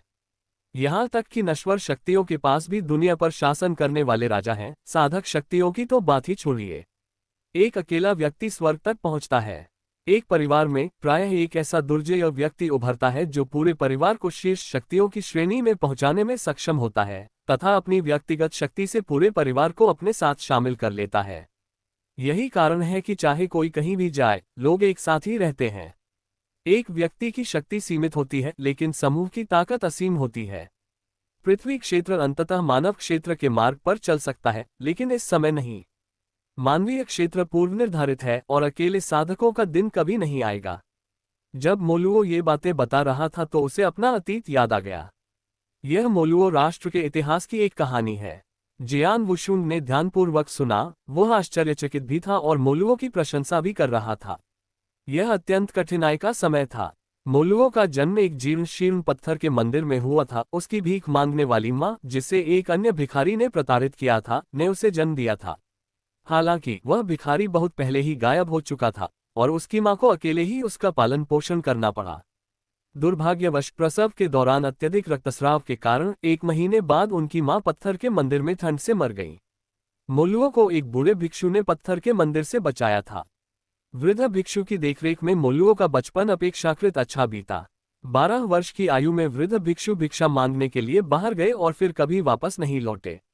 ज्ञान प्राप्ति के बाद मोलुओं ने बूढ़े भिक्षु का पता लगाने की कोशिश की, लेकिन कोई फायदा नहीं हुआ। उस समय मोलुओ बहुत छोटा था और पत्थर के मंदिर में एक अच्छा कटोरा भी नहीं था। उसे अपनी माँ द्वारा छोड़े गए कौशल पर निर्भर रहना पड़ा। एक भिखारी रास्ते में भीख मांगते हुए उसने बूढ़े भिक्षु के बारे में जानकारी के लिए हर जगह खोज की। इसी दौरान उनकी मुलाकात उस परोपकारी से हुई जिसने उन्हें पहली बार साधना के मार्ग पर अग्रसर किया। सांसारिक दुनिया में मोलुओ साम्राज्य की राजकुमारी। यद्यपि वह एक नश्वर राजवंश से संबंधित थी, राजकुमारी एक साधना संप्रदाय की बाहरी शिष्या थी। उस राजकुमारी के कारण ही मोलुओ को मोलुओ कहा जाने लगा। उसे याद आया कि जब वह राजकुमारी से मिला था तो उसने 3 दिनों से कुछ नहीं खाया था, और जब वह रास्ते में भूख से बेहोश होने वाला था तो उसकी मुलाकात राजकुमारी से हुई। हालांकि उस समय वह भूख से कुछ हद तक बेसुध था, फिर भी उसे उसका रूप जीवन भर याद रहा। इस बिंदु तक बोलते हुए मोलुओ की आंखों में यादें और उदासी की झलक थी। एक ही भोजन का अनुग्रह। वह आज भी उस पुराने चावल के कटोरे को नहीं भूल पाया है। उस भोजन की वजह से ही वह न केवल राक्षसी साधना के मार्ग पर चल पड़ा, बल्कि मोलुओ साम्राज्य को सांसारिक नश्वर राजवंश से साधना जगत में ले आया। फिर यह पृथ्वी क्षेत्र में एक शीर्ष शक्ति बन गया।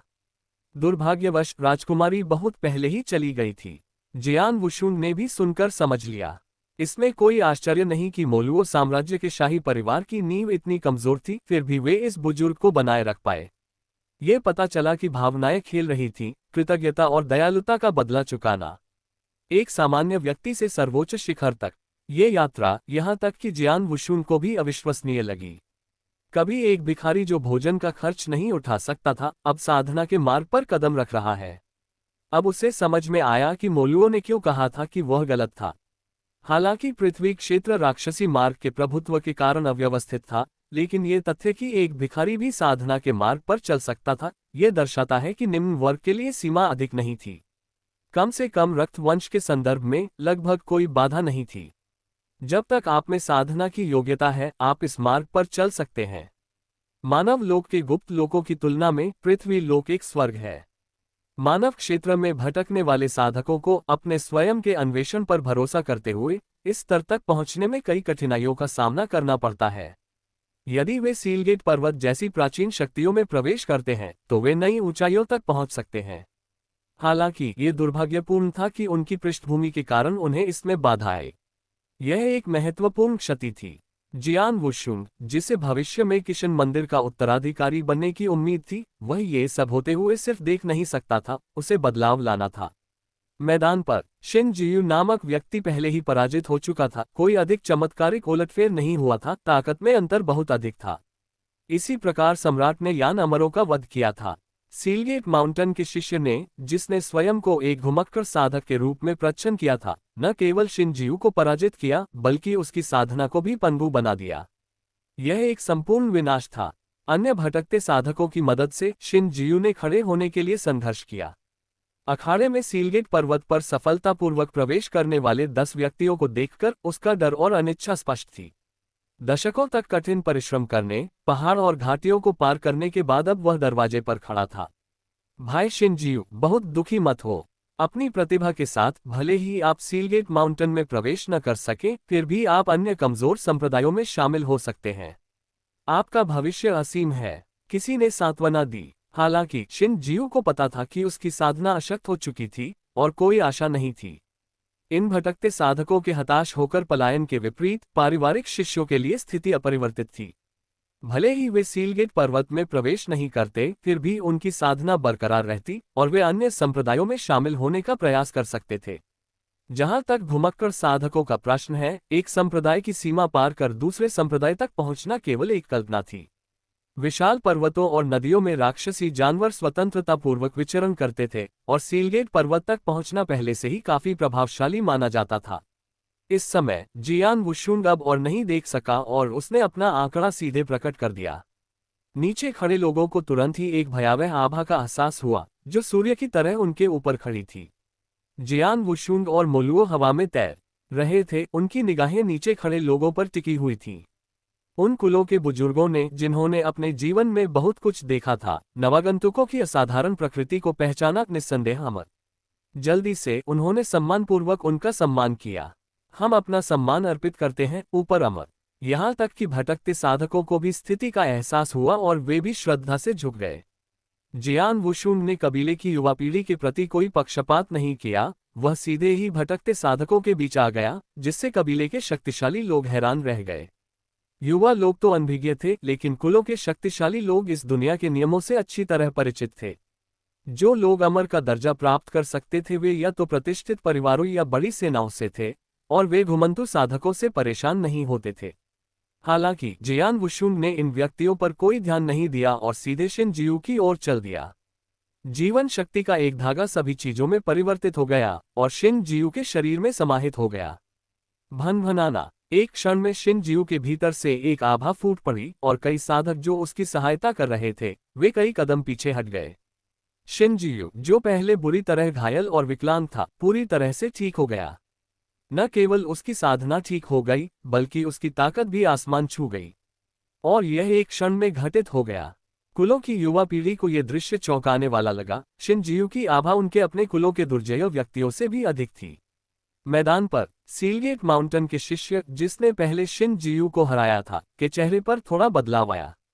उनका कार्य मूलतः संप्रदाय द्वारा भेजे गए इन भटकते साधकों को अपंग बनाना था, लेकिन अप्रत्याशित रूप से स्थिति दूसरे पक्ष के लिए बेहतर हो गई थी। एक क्षण के लिए ईर्ष्या बढ़ गई। दूसरी ओर शिन जियू बहुत उत्साहित था। यह उसका पहली बार किसी अमर से सामना था। उसे उम्मीद नहीं थी कि दूसरा पक्ष उसकी ताकत को बहाल करने और उसकी साधना को आगे बढ़ाने में उसकी मदद करेगा। अब वह मुश्किल से अपनी शक्ति को नियंत्रित कर पा रहा था। मानव क्षेत्र के पदानुक्रम नियमों के अनुसार वह अब कानून क्षेत्र में था। तुरंत वह घुटनों के बल बैठ गया और आदरपूर्वक बोला, धन्यवाद अमर। जियान वुशुंग ने हल्की मुस्कान बिखेरी, मोलुओं की ओर मुड़ते हुए कहा, उसकी क्षमता अच्छी है, उसे शिष्य बनाने में मेरी मदद करो। हाँ, मोलुओं को कुछ आश्चर्य हुआ। वह जानता था कि जियान वुशुंग मानव क्षेत्र द्वारा किए गए काम से असहमत है, लेकिन उसे उम्मीद नहीं थी कि वह पहले प्रयास में ही एक नश्वर शिष्य को अपना लेगा। हालांकि दूसरे की क्षमता वास्तव में काफी थी। पृथ्वी क्षेत्र में भी बिना किसी पृष्ठभूमि के वह अमरता के मार्ग पर चल सकता था। जियान वुशुंग के मार्गदर्शन में सम्राट बनना मुश्किल नहीं था। ये सुनकर कि कोई उसे शिष्य बनाना चाहता है, शिन जियू पहले तो अचंभित रह गया, फिर प्रतिक्रिया करते हुए मोलुओं की ओर मुड़ा और 3 बार भारी दंडवत प्रणाम किया। मोलुओं ने उसे कुछ खुशी से देखा। काले रंग और छोटे बालों वाले इस युवक का चरित्र उसके जैसा ही था, एक दृढ़ निश्चयी आत्मा। उसे अपने साथ ले जाना एक अच्छा विकल्प होगा। एक तरफ जियान वुशुंग ने दूसरे की खुशी देखी, लेकिन अंदर ही अंदर आहें भरी। मछली देना उतना अच्छा नहीं था जितना कि मछली पकड़ना सिखाना। ये सिद्धांत तो समझ में आ गया, लेकिन वास्तव में इसे लागू करना अत्यंत कठिन था। बदलाव लाने के लिए उसे मानवीय गुप्त क्षेत्र में अराजकता फैलाने की जरूरत थी। अगर वह ऐसा करता तो दिव्य मंदिर को भी हस्तक्षेप करना पड़ सकता था। इसलिए उन्हें एक रणनीति बनाने की जरूरत थी, एक शिखर शक्ति का निर्माण करने के लिए। यह मानव क्षेत्र था, लापरवाही से काम करना अनुचित होगा। इसके बजाय ये पूरे मानव क्षेत्र में सभी शक्तियों को अपमानित कर सकता है। इन लोगों को अपमानित करने से निम्न स्तर के ढीले साधकों की मदद करना असंभव हो जाएगा, भले ही वह ऐसा करना चाहे।